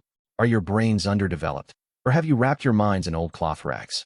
Wake up, no one owes you handouts in this harsh survival world. If your ancestors saw how shameless their descendants have become, they would have never let your bloodline carry on. He swore internally upon hitting the censorship filters that blocked his harsher retorts. What a letdown to have profanity filters in this brutal survival game. Xuan resorted to homophones to fire back at the crowd. After 10 minutes, all the people trying to pressure him with morality had fallen quiet, too intimidated to reply. For the first time ever, the regional channel sank into complete silence. All except one person. 23 Yuan. You're so cool and bold, sir. I'm totally impressed. Hit me up for a video chat. Soon Xuan fell speechless. Lin Fei and Yi Linga also stared blankly at the screen. This woman was unbelievably persistent. Xuan's heated argument in the public channel did nothing to slow down ongoing material trades. The very moment his announcement went live, a player immediately redeemed one steamed bun. Those truly determined to survive wasted no energy on moral grandstanding in the chat. Instead, they scrambled to gather the required resources for trade the second they saw his listed prices. Lin Fei busied herself responding to private messages. When users realized Xuan would not acknowledge them, they all reached out to her instead. Meanwhile, Yilinga was utterly stunned by Xuan's sharp, unfiltered rebukes. She had noticed his sharp tongue during their island exploration earlier that day, but now she understood just how restrained he had been around her. When she had tripped and fallen earlier, he had only told her to get back on her feet rather than snap cruelly at her misfortune. That counted as genuine kindness from him. Xuan noticed her daze and spoke up. What's on your mind? Do you think I'm being too heartless? Yilinga snapped back to her senses and shook her head hurriedly. Not at all, Island Master. I've read plenty of survival novels. Being overly compassionate gets people killed. There are nearly 50,000 players in this region. We couldn't possibly look after every single person. I'm glad you understand. He had no worries about Lin Fei. Her business-oriented mindset prioritized practical benefits above all else. His only concern was the soft-hearted, innocent Yi Linga, who might let sympathy cloud her judgment and become a liability someday. Fortunately, though naive, Yi Linga was not foolish. He would hate to lose someone blessed with the lucky talent. Just then, Lin Fei spoke up. Island Master, many people messaging me want to barter other goods for food. Their offerings include iron ingots, cotton, fabric, plastic, and other raw materials. Xuan looked genuinely surprised. Where did they get all these items? From opening supply crates? Not exactly. Most islands have passive functional structures that produce a fixed amount of basic resources every single day. Xuan fell quiet out of envy. Look at these other islands with practical resource production systems. His own 404 island only ever brought him unnecessary trouble. I've added all these traders as friends, Lin Fei continued. If we can't find certain materials from supply crates later on, we can trade with these players. Xuan paused for a moment. A realization suddenly dawned on him. Hardworking, quiet workers who only focus on manual labor never get recognized. Unlike those who regularly report their progress to their leader. No matter how much work you finish, it means nothing if you never speak up about your accomplishments. From now on, you can take full charge of all trade-related work. With Lin Fei handling these affairs, Xuan could save himself a huge amount of hassle. Lin Fei picked up on the warmer shift in Xuan's attitude toward her, a faint smile tugging at her lips. This way, she would no longer feel disposable and replaceable. As time passed, piles of lumber and stone steadily accumulated in front of the three of them. They were nearly finished gathering all materials required to build the shelter when Lin Fei broke the news again. Island Master, I've got good news. What is it? A talent user sent me a friend request. She has a great detailer talent. She can craft brand new clothing and footwear. We just need to provide the raw fabric, and her service fee is 1 portion of food or 1 bottle of mineral water per garment. Both Xiwen and Yilinga perked up with interest. This was only the second talent user they had encountered, and a tailor at that. All three of them only had the clothes they arrived in, with no spare outfits to change into. Though clean water was scarce, they could always try to treat seawater for laundry use. Dirty clothes were far more uncomfortable to wear than seawater-worn fabric. Xiwen gave his instruction. Order 3 sets of clothing total, plus the shoes you need. Send her our body measurements. She said her handmade garments automatically adjust to fit the wearer's figure, so measurements aren't needed. The only available style is plain casual wear though. Even better. Source more fabric through trades if we run short. Understood. 3 outfits required 6 units of fabric, and the shoes needed another 2 units. For O4 Island only possessed 4 units of fabric initially, so Lin Fei traded 2 toast loaves for an extra 4 units from other players. She transferred all the fabric materials and service fees to the tailor through a formal contract on the trade board, eliminating any risk of the tailor stealing their supplies. The tailor was obligated to deliver the finished clothes within the agreed time frame. If she defaulted, the trade system would automatically refund all resources to 404 Island alongside punitive penalties for the breaching party. An hour slipped by, and the sun hung low near the ocean horizon. Every material Xiwen needed was finally collected.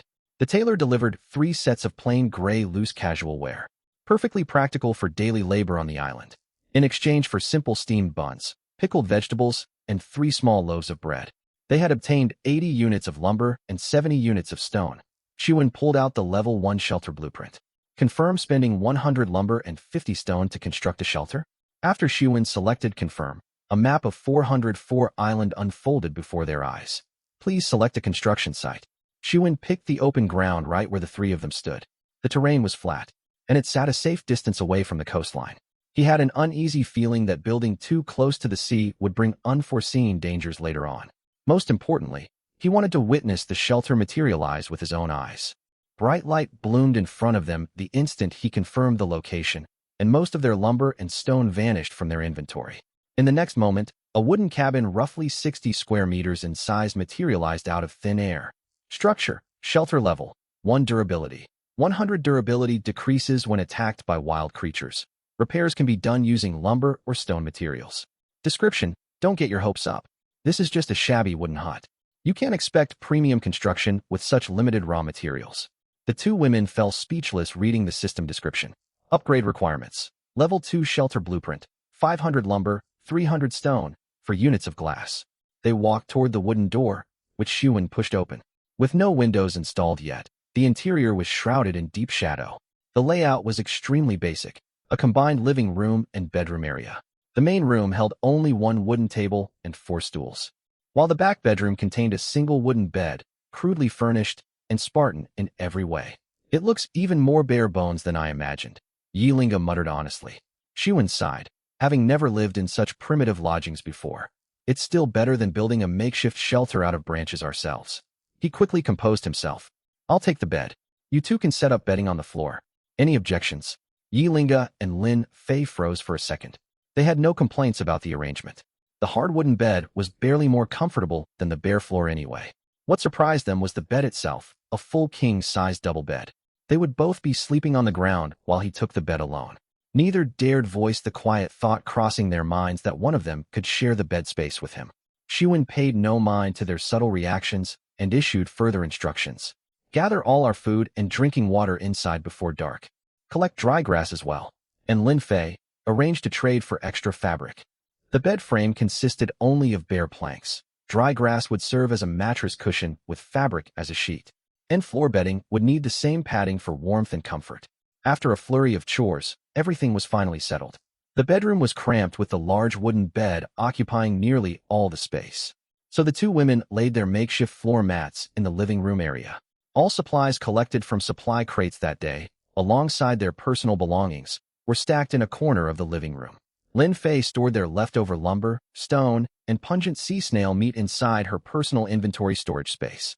Darkness gradually draped over the entire island. Xiwen pulled out a pack of instant noodles he had kept in his bag. We've worked nonstop all day. Let's treat ourselves to a proper dinner tonight. Instant noodles counted as a luxurious meal under these harsh survival circumstances. Yilinga voiced a realistic concern. Island Master, we don't have any hot water to brew the noodles. We'll make fire using the hand drill method. Admiration lit up Yilinga's eyes. You know how to start a fire that way? Of course. I've been a loyal follower of the honey badger for years. I've studied the technique plenty. Reality quickly proved that watching tutorials online did not equal practical skill. Though his physical strength was far above average now, he spent 30 minutes twisting wooden sticks without producing a single spark. Watching Shuwen stare at the firewood in quiet disbelief, Yilinga shook her shoulders silently, struggling to hold back her laughter. Ahem, I think bread and dried fish snacks will work just fine for dinner instead. Shuwen stood up casually and tossed the firewood far off to the side. They ended up eating bread paired with small salted fish strips for their evening meal. 30 minutes wasted on futile fire-starting attempts meant the sky turned pitch black the moment they finished eating. Luckily, the moon was bright that night, casting enough moonlight over the island to keep the surroundings faintly visible. The three sat on wooden chairs by the cabin entrance, gazing out toward the sea, each lost in their own thoughts. A long stretch of quiet passed before soft sniffles broke the silence. Lin Fei turned toward Yilinga. Are you missing your family? Yilinga spoke between quiet sobs. Yes, I'm worried about my parents. I haven't seen their usernames appear anywhere in the 404 regional chat. Where are you originally from? Were you in Qingcheng when this game pulled everyone in? Lin Fei asked gently. Why do you ask that? From what I've observed, nearly all players in Region 404 are local residents of Qingcheng, with outsiders only being people who relocated here to live or work. I suspect the game divides regions according to geographic locations on our original planet. Later on, there will likely be competition between different server regions. If you want to locate your family, figuring out which zone they were assigned to is the first step. Shuwen glanced over at Lin Fei with new appreciation. You've gathered a great deal of useful information over just one day. Keep monitoring the regional channel from now on, and report any critical developments to me immediately. Lin Fei's business background granted her sharp observational skills and initiative, far exceeding the average player. A poor leader drowns in endless work by refusing to delegate tasks. Shuwen had no intention of shouldering every single burden alone, and planned to make full use of each woman's strengths. Lin Fei smiled softly. I'm glad I can be of assistance to you, Island Master. Yilinga wiped away her tears. I'm from the Imperial capital. I came to Qingcheng for university. My parents were definitely still back in the capital when the game began. Once we gain access to news from other regions in the future, I'll help you look for any traces of them. Lin Fei patted the top of Yilinga's head soothingly. But I have no idea if they've managed to survive this long. Yilinga's worry lingered heavily. Hundreds of players had already died within just one day in Region 404 alone. Shuwen let out a faint chuckle. I'd wager almost anyone's parents could have perished out here, but not yours. Yilinga blinked in confusion. Why do you say that? Don't forget about your lucky talent. Realization washed over Yilinga at once, and Lin Fei smiled in agreement. Your luck ability is extraordinarily powerful. Yilinga immediately closed her eyes and clasped her hands together in prayer. Please let my parents stay safe and unharmed. Shuwen let out an amused sigh. You're treating your own lucky gift like a birthday candle, making wishes. Yilinga's mood brightened considerably, grinning widely. I'll pray for your family's safety too, Island Master, and Sister Lin Fei. Lin Fei shook her head gently. There's no need for prayers on my behalf. My parents had me late in life, so they are above the game's participant age limit. They're most likely safe and unconscious back on our home planet. Staying out of the game is far safer. I'll pray that we all survive until the very end of this game, so you can reunite with your family someday. Shuwen said in a calm, quiet tone. Don't bother praying for my relatives. My parents passed away from illness years ago. Yilinga's smile faded instantly. I'm so sorry, Island Master. I had no idea. No need for apologies. It was a long time ago. If you really want to pray for something, wish misfortune on my distant relatives instead. Yilinga and Lin Fei fell completely silent. This single comment let the two women piece together the hardships Shuwen had endured in his past life. He still harbored resentment strong enough to curse his relatives even in this deadly survival game, which spoke volumes about the pain they had caused him. Leave it to me. I'll curse those people every single day to avenge you. Yilinga vowed earnestly. Shuwen smiled faintly without adding another word. He did not wish outright death upon them. He hoped to meet those people face to face once more. They had seized his parents' inheritance when he was a defenseless child, tormented him relentlessly, and once left him nearly drowned in a reservoir. Now trapped in this cruel survival game, He had countless ways to settle his score with them. He only hoped those despicable men did not die easily within the game's deadly trials. Sensing Xiuwen's gloomy mood, Yilinga and Lin Fei quickly shifted the topic of conversation. Sister Lin Fei, you're so sharp and capable. The company you founded must be incredibly successful. It was decent enough. Have you heard of Qingqing Tianqi technology? Xiuwen's gaze snapped sharply toward Lin Fei the moment those words left her mouth. Yilinga's eyes widened in shock. Tianqi technology? You're the company's founder? Graduating seniors from our university always rave about how generous Tianqi's employee benefits are. Every student at Qingqing University dreams of landing a job there. It was just standard fair treatment for staff. Unfortunately, we're stranded on this island now, so I'll never get the chance to show you the company campus. Lin Fei trailed off mid-sentence, suddenly feeling a chill creep up her spine. She twisted around and met Xiuwen's unreadable, deep stare. Nervousness flared up unconsciously in her chest. Island Master, why are you looking at me like that? Xiuwen let out a dry laugh. I never imagined I would run into my former company's hidden CEO in the middle of a deserted island. Lin Fei stared in total confusion. Did you work at Tianqi in the past? I was just a lowly intern stuck doing mindless busy work for the firm. His tone was thick with the weariness of an overworked entry-level employee. An awkward laugh escaped Lin Fei. What an incredible coincidence. Truly a coincidence. The benefits at Tianqi were fantastic, but the internal rules were ridiculously strict. My department supervisor kept docking a third of my monthly salary under various petty excuses. Lin Fei stiffened immediately. Which manager had dared mistreat her employee behind her back? Island Master, unauthorized wage deductions directly violate labor laws. Give me his name, and I would have dealt with him severely. Lin Fei cut herself off mid-sentence, remembering that her corporate authority held no weight whatsoever in this alien survival world. Xiuwen softened his expression with a grin. No need to get worked up. I was only joking. Are the two of you worn out? Both women nodded immediately. They had been busy with labor and negotiations nonstop since dawn, and exhaustion weighed heavily on their bodies. Head inside to rest then. The dispute over island leadership has settled for now, but we have no idea what new challenges the game administrators will throw at us tomorrow. The mention of bedtime put a strange, awkward look on both women's faces, though neither voiced their concerns as they followed Xiuwen inside, while carrying the wooden chairs with them. The shelter had zero natural light after nightfall, leaving the interior pitch black. They relied solely on the flashlights from their cell phones to navigate the small space. Xiuwen sat down on the wooden bed, only to notice the two women had walked into the bedroom behind him instead of heading for their floor bedding in the living room. He raised an eyebrow in quiet curiosity. Did you two need something? In the dim glow of the phone lights, their facial features were obscured, yet Xiuwen could clearly sense their nervous tension. Lin Fei cleared her throat softly. We just wanted to check if you needed any help settling in for the night. We're happy to assist with anything you require. Xiuwen stood and walked over to Lin Fei before she could react, gently steadying her upper arm to calm her visible anxiety.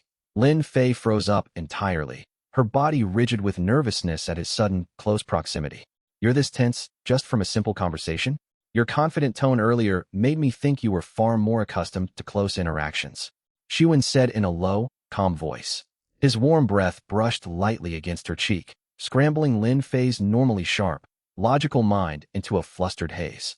I've never been in such a close situation with someone before, she admitted quietly. Before she could finish her sentence, Xiuwen pressed his palm lightly against her shoulder in a reassuring gesture. Lin Fei's stiff frame gradually relaxed under his gentle touch, her shoulders slumping as the nervous tension faded away. Off to the side, Yilinga covered her eyes with both hands, yet peeked through the gaps between her fingers, watching the quiet moment unfold between the two with wide, curious eyes. After a short pause, Xiuwen stepped back to give Lin Fei some personal space. Get yourselves settled for sleep now. Conserve your energy for tomorrow's struggles, Xiuwen instructed the two women. The pair nodded shyly before retreating back to the living room to arrange their floor mats for the night. Lin Fei nestled in Xiuwen's embrace, quietly waiting for his next move. Xiuwen twirled a strand of her hair between his fingers and spoke gently. We've been working nonstop all day, covered in grime and worn out. It wouldn't be hygienic for intimate contact. Once we have a stable supply of fresh water, unsanitary conditions before physical intimacy could easily lead to illness. For the sake of their long-term well-being, he had no choice but to hold back for the time being. All right, Lin Fei's voice was faint, tinged with obvious disappointment. Xiuwen turned his head toward Yilinga, who was peeking over. Still watching? Feeling jealous? And no, I'm not. Suwon walked over to her and gently pulled her hands apart. There's no need for envy. You'll get your turn too. Island Master, I. Her words dissolved into a soft gasp the moment his lips met hers. A short while later, Lin Fei helped the flustered, unsteady Yilinga over to the mat on the floor. Glancing at the closed bedroom door, she couldn't hold back a quiet laugh. You get so flustered from just a single kiss that you can barely walk straight. If you stay by the Island Master's side long term, you'll probably be too nervous to even stand upright, Lin Fei teased. Yilinga's face flushed bright red like a cooked prawn, yet she shot back with a retort. I won't compete with you for his attention. You can have more chances with him first. I noticed you shifting restlessly just now. Lin Fei was completely stunned. It was pitch dark inside the cabin. How had the girl spotted her small movements so clearly? The two girls spent a moment bickering playfully. The wooden hut had nearly zero sound insulation, so their soft laughter drifted straight into Su Wen's ears. Watching their loyalty values surge from 40 to over 60, a faint smile tugged at the corner of his mouth. This life of island survival was far more pleasant than his old life back on Earth. Lulled by hopes for the future, Su Wen slowly drifted off to sleep. He was jolted awake early the next morning by a mechanical system announcement. 6 a.m. Hextech selection opportunity refreshed. Available Hextech tier today, Silver. The drowsiness instantly vanished when 3 Silver tier Hextech options materialized before his eyes. Survival Day 2. Hextech selection pool. Colossus, your physical size doubles. Max HP, strength and stamina are doubled, while your speed stat is reduced to 1 point permanently. Speed can be boosted later via equipment or allocated attribute points. A sudden increase in physical size would only overwhelm the 2 slender girls beside him. More importantly, a speed stat locked at 1 left him slower than an ordinary snail. If high-speed alien beasts spawned on the island, he would become an easy target. Speed was paramount in combat, and he already had solid foundational advantages. He refused to sacrifice mobility just for a larger physique. Suwon moved on to the second option. 2. Geyser Font. Unlock a deployable water elemental zone. While standing within this zone, you recover 3 sanity points per minute, and all your spell attacks deal an extra 20 armor penetration against targets. Suwon stroked his chin thoughtfully. This hex deck was not a widely popular pick among survivors. The passive sanity regeneration was appealing, and the link between sanity values and spell damage implied sanity functioned like a mana gauge for spellcasting. Unfortunately, his skill list was completely empty. He possessed no offensive spells whatsoever. Picking this hex deck right now would be a total waste. His sanity had already fully regenerated after a full night's rest, so this ability served no immediate purpose. His gaze landed on the final hex deck choice. 3. Team Development. Grants 1 secondary resource duplication card with a second card awarded 5 days later. Secondary resource duplication card. Copies 1 selected resource to double its total quantity instantly. Suwon's eyes lit up. A resource replicator reworked for this island survival game instead of champion duplication. This was exactly the lifeline he needed right now. There was no reason to hesitate for even a second. As he confirmed his selection, a blue card etched with mysterious runes materialized in his palm. I'll get another duplication card in 5 days. This is a massive win for us. Brimming with good spirits, Suwon stepped out of the bedroom. The noise from the door creaking open roused Lin Fei from sleep. She blinked awake, still foggy with drowsiness. Aunt Wong, what time is it? Lin Fei asked reflexively. There's no Aunt Wong here. It's around 6 o'clock, Suwon replied. The sound of the man's voice snapped Lin Fei fully awake. She abruptly recalled her current predicament.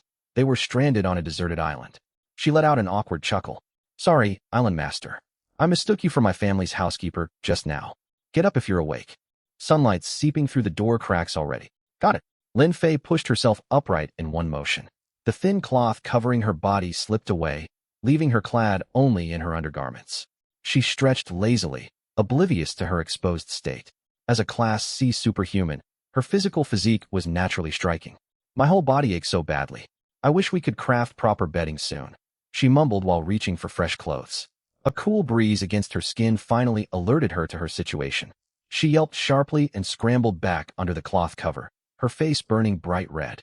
The sudden scream woke Yilinga with a start. Jumping upright in alarm, Yilinga blurted out, "What's wrong? What happened?" She had also changed out of her white dress from the previous day before sleeping. Suwon stood rooted in place, surprised to find Yilinga was also a hidden Class C individual with an equally outstanding physical condition. Your clothes, Lin Fei whispered a warning. Yilinga froze in panic and hastily covered herself, her hurried movements betraying her nervousness. Are the two of you intentionally trying to distract me first thing in the morning? Suwon sighed, his calm mood frayed slightly by the unexpected scene. The two women shrank deeper into their makeshift covers as Suwon let out a quiet laugh. Neither of them was comfortable with such vulnerable exposure while their relationship remained undeveloped. I'm heading outside to scout the surroundings. Get dressed properly, he said before stepping out of the wooden hut. The two peeked out cautiously once they were certain Suwon had left the premises and released their held breaths. Did you see just now? Yilinga whispered like someone sneaking around. See what? He's quite formidable. Lin Fei shook her head in resignation. Yilinga looked innocent on the surface, yet her mind was full of bold, inappropriate thoughts. Outside the hut, Suwon took several deep breaths to calm his restless mind. He had maintained restraint the night prior, and he would continue to do so now. No one could predict if new alien beasts would spawn during daylight hours. He pulled up the island map. No red markers signifying hostile creatures appeared in the areas he had already explored and cleared of mist. Have the beasts not spawned yet, or are they hiding deep within the fog zones? It does not matter for the moment. My plan for today is to fully explore every mist-covered section of this island. Footsteps sounded from behind him, and he turned to see the two girls walking over in plain gray casual outfits. Even simple fabric could not mask their graceful bearing. Lin Fei carried bread and bottled water for breakfast, while Yilinga trailed behind her, stealing shy glances at Suwon every few steps. Yilinga's mind was filled with wandering thoughts about their growing bond, while Lin Fei held out the food supplies toward him. Breakfast, Island Master. You don't need to keep calling me Island Master. It feels too formal. Just use my given name, Suwon said. He had built enough trust with them after a full day spent together. Lin Fei hesitated briefly. I'm a few years older than you. Would it be all right to call you a one? It sounds warmer and more intimate. That works for me. Yilinga raised her hand cheerfully. Then I'll call you Brother One. Either is fine. Hurry and finish your meal. We have plenty of tasks ahead today. They needed to hunt for treasure chests, eliminate wild beasts, and stockpile lumber and stone materials. Though he had not yet obtained the blueprint for a level 2 shelter, gathering construction supplies in advance was essential. Right as the trio finished their breakfast, the administrator's voice boomed across the entire server once more. Congratulations to all players who survived the first day of the survival game. Every island has completed the flag placing objective, concluding the first round ahead of schedule. The second round of the official game is now initiated. Suwon focused his full attention. The administrator was about to roll out new challenges. The early launch of the next round spelled trouble for countless survivors. Second round, Island Comfort Rating Contest duration, 3 full days. Objective, players must prioritize raising their island's comfort rating over the next 3 days. Methods to increase comfort score. 1. Expand stockpiles of various survival resources. Construct functional facilities using obtained blueprints, shelters, workshops, storage warehouses, etc. Over these 3 days, treasure chests will have a drastically higher drop rate for construction blueprints and a lower chance of yielding food supplies. Floating treasure chests will also begin drifting across the open ocean. A critical reminder, do not attempt to retrieve these sea chests without suitable watercraft and fishing gear. Rewards. Players ranked within the top 100 islands will receive tiered rewards scaled to their standing once the 3-day contest concludes. Higher rankings grant far more generous prizes. Punishment. All islands ranked in the bottom 1,000 positions will be sunk into the ocean permanently. The Global Comfort Ranking Leaderboard is now active. Players may view their individual island ranking alongside the cutoff thresholds for the top 1,000 and bottom 1,000 islands via the server panel. Treasure chest refreshes and global island system resets will occur daily at 7 a.m. moving forward. No further reminder announcements will be issued. This game is unforgiving. Cherish every second you spend developing your island. We wish you the best of luck in your survival journey. The global server chat channel erupted into chaos the instant the announcement ended. Player 32 Zhang Zhizhong, getting eliminated for landing in the bottom 1,000? That's a full tenth of all players wiped out instantly. Player 556 Su Jisheng, I haven't eaten a proper meal since landing here, and now chests barely drop food supplies? This is ridiculous. Player 9806 Shun He, my island is ranked 8,923rd. I'm dangerously close to getting sunk. This could be the end for me.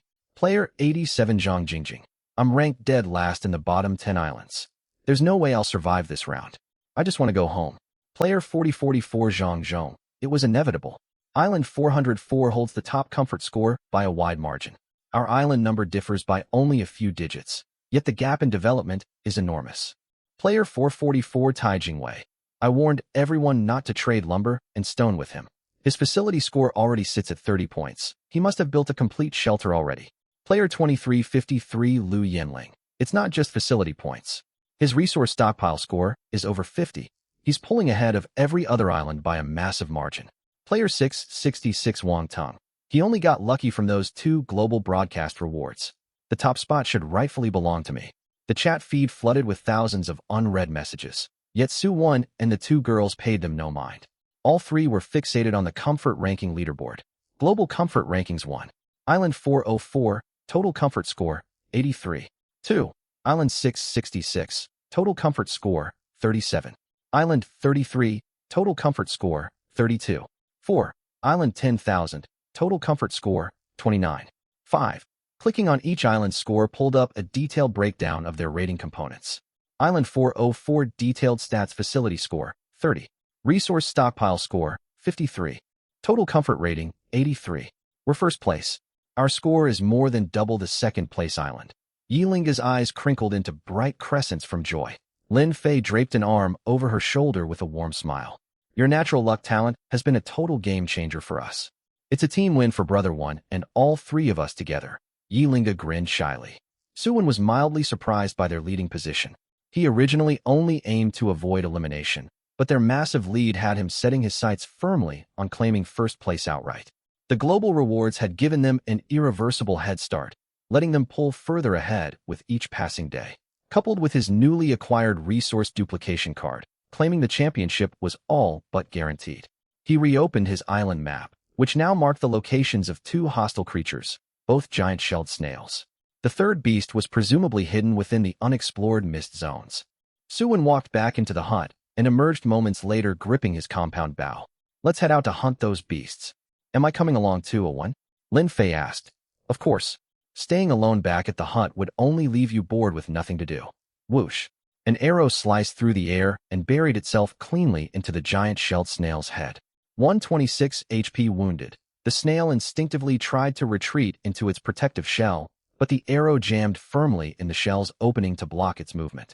Seizing the opening, Suwon sprinted forward at a speed matching professional athletes and raised his bloodthirst blade to cleave straight through the creature's skull, depleting its HP completely. Applause sounded from behind him. Amazing shot, Brother One. You took it down with a single arrow strike, Yilinga cheered. Lin Fei let out an amused huff at her choice of wording. The 2 girls jogged over to the corpse. Did you receive formal archery training? Yilinga asked curiously while staring at the compound bow. Not formally. This bow has a built-in aiming assist system. Steady hands are all it takes to land consistent shots. Suwon was thoroughly satisfied with the weapon. Long-distance sneak attacks eliminated the hassle of hacking away at the snail's tough outer shells up close. He harvested the snail's remains and retrieved his arrow, handing the shell and meat over to Lin Fei to add to their inventory as their designated resource manager. Can I try shooting the bow later? I want to learn how to fend off wild beasts too, Yilinga said. Once we clear out the remaining beasts today, you and Lin Fei can practice archery together back at the hut. Suwon planned to train both women in basic marksmanship. They did not need pinpoint accuracy, only reliable aim for self-defense. Island 404 was designated a beast-infested zone and would never be truly safe. The current period of relative safety would not last forever, and far more dangerous creatures would spawn once the beginner protection window expired. Equipping the 2 girls with combat skills was a necessary safety precaution against emergencies. Thank you, Brother One/1. The pair replied in unison. Let's move onward to the mist zone to track down the 3rd beast. They had eliminated the 2 marked giant-shelled snails in under 30 minutes total. Lin Fei witnessed firsthand how powerful Yilinga's luck passive was during their trek. Without actively searching for loot, treasure chests appeared directly along their travel path. They had collected 2 wooden chests while hunting the snails, leaving only 1 more daily spawned chest unaccounted for, almost certainly hidden deep within the fog. As they cleared more terrain, the shroud of mist covering the map gradually faded away. Upon reaching the northern cliffside of the island, the trio caught sight of their neighboring landmass across the ocean. There are 10,000 islands across this entire server, yet we only have 1 visible neighbor in our vicinity. I wonder just how vast this ocean truly stretches, Suwon muttered thoughtfully. Is that island 403 or 405? Yiling peered out across the water. Lin Fei frowned with caution. We need to stay vigilant toward that island. If they manage to build seaworthy vessels, they might set their sights on our supplies here. Yiling nodded in full agreement. Her short time in this deadly game taught her human greed. Suwon let out a low chuckle. The ocean holds countless unknown dangers, so crudely built boats will not survive open waters safely. Proper seafaring likely requires specialized crafting blueprints. If they actually manage to construct a functional ship, that would work perfectly for us. Lin Fei and Yiling stared at him in understanding. Their island leader was openly hoping hostile visitors would come to them. Suwon's attitude stemmed from clear logic drawn from real-world global conflicts. No method of resource accumulation was faster than seizing assets from others. He had absolute confidence in his current combat arsenal. Let's continue exploring the island and leave our neighbors be for now. Understood. On Island 403, a gang of 5 young men trudged around exhausted and filthy from hours of fruitless treasure hunting. Damn it, I haven't found a single chest this entire time. This stupid game is nothing but a waste of our energy. Quit complaining and keep searching. Our island is teetering right on the elimination cutoff. I wish there was some way to cross over to the island right next to us. The speaker gazed longingly toward the distant silhouette of Island 404 across the waves. At that exact moment, a silvery object glinted on the ocean surface under direct sunlight. Hey everyone, look out at the sea. The 4 other men spun toward the water immediately. Is that a treasure chest? And it's silver tier quality. Global announcements only rewarded iron-grade chests. Whatever is inside this must be extremely valuable loot. Stop talking and figure out how to pull it ashore. It's roughly 500 meters from the shoreline. We have no way to reach it. All 5 fell silent, stumped by the problem. It's drifting further away by the minute. What on earth are we supposed to do? A young punk with dyed blue hair spoke up. I'm a strong swimmer. How about I give it a shot? Don't be reckless. The game administrators have repeatedly forbidden anyone from going into the sea. It's only 500 meters out. I took second place in an amateur swimming competition. If I move fast enough, nothing's gonna go wrong. His words stirred restlessness in the rest of the group. That silver floating treasure chest represented a chance for them to turn their miserable fortunes around. The admins are probably just bluffing. I'm heading out. If I make it back with the loot, I'm your new boss. With that declaration, the blue-haired teen sprinted straight toward the shore. None of the others tried to stop him. They simply followed him down to the coastline. The punk stripped off his clothes and dove headfirst into the seawater. He floated still for a moment, finding the water no different from ordinary ocean water, then started stroking hard toward the silver chest. 2 minutes into his swim, something coiled tight around his ankles. No matter how hard he thrashed, he could not break free. Help! Panic finally washed over him, and he screamed toward the bank. A sharp stab pierced his chest the very next second. A bone-made trident had impaled his torso, blood blooming across the sea surface. In his fading consciousness, the last thing he could vaguely make out was a fish-shaped head. Back on the shore. Damn it! There's a monster in the ocean. Run for your lives. This damned game. Al 404, strange beasts. Suwon and the 2 girls had nearly cleared all the fog-covered areas on the island. Yet they had still not located the final treasure chest or the last strange beast. Suwon reached out and pinched Yilinga's cheek lightly. Linga, have you been slacking off with your lucky intuition? With your good fortune, we shouldn't have spent this long searching. Yilinga leaned backward, trying to pull her face away from his hand. I'm not slacking. I'm totally innocent. As she tilted her head back, a dark object wedged between tree branches caught her eye. Yilinga froze in shock. What's wrong? Did you strain your neck? She quickly pointed upward. Up in the tree. A chest. Suwon looked up and spotted the iron chest resting on the boughs, falling into a stunned silence. Lin Fei let out a blunt remark. That's wild. 1. Can you climb trees? Suwon stared up at the straight tree towering over 10 meters tall, a helpless twitch tugging at his mouth. Nope. He could manage shorter, gnarled trees, but this one was far beyond his ability. I could head back and grab an axe to cut it down, Lin Fei suggested. That'll waste too much time. Let me try this instead. Suwon raised the compound bow in his grip. He walked a few paces to find a stable stance, nocking an arrow and drawing the bowstring taut. Whoosh! Clang! The arrow struck the chest dead on. The impact shook the iron chest, tipping it precariously toward one side, only for a thin twig to catch it at the last second. The chest swayed back and forth, dangling just out of reach much like bait dangled to lure the unwary. Suwon retrieved the fallen arrow and frowned when he saw cracks running along the arrowhead from the collision. It was damaged already anyway, so he might as well reuse it. Just as Su-Wen prepared to shoot again, Yilinga raised her hand eagerly. Let me have a go, one.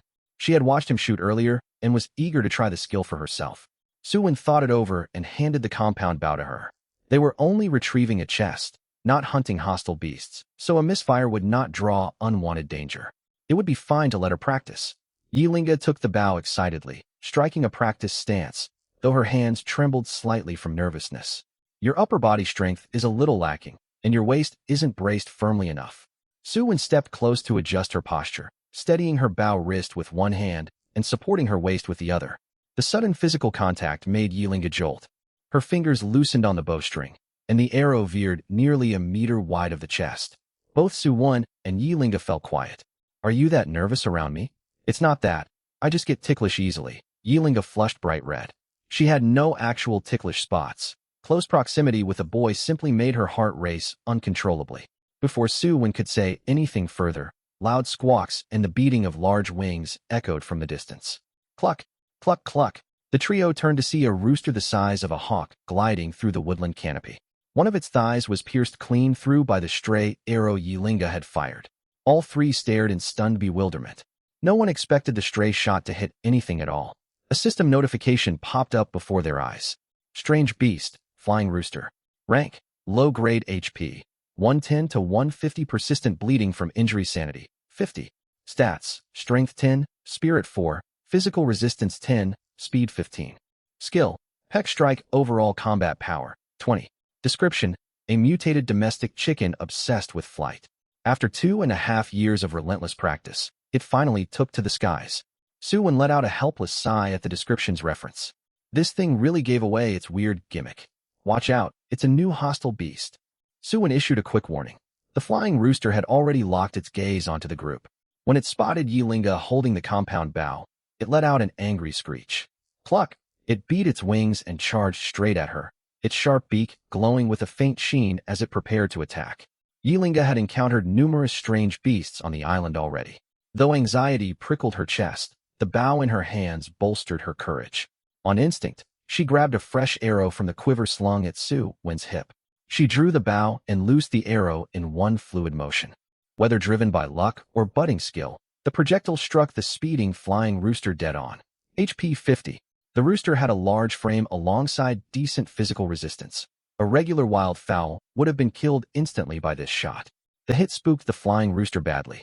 As Yilinga reached for another arrow, the beast frantically flapped upward to escape the human's line of sight.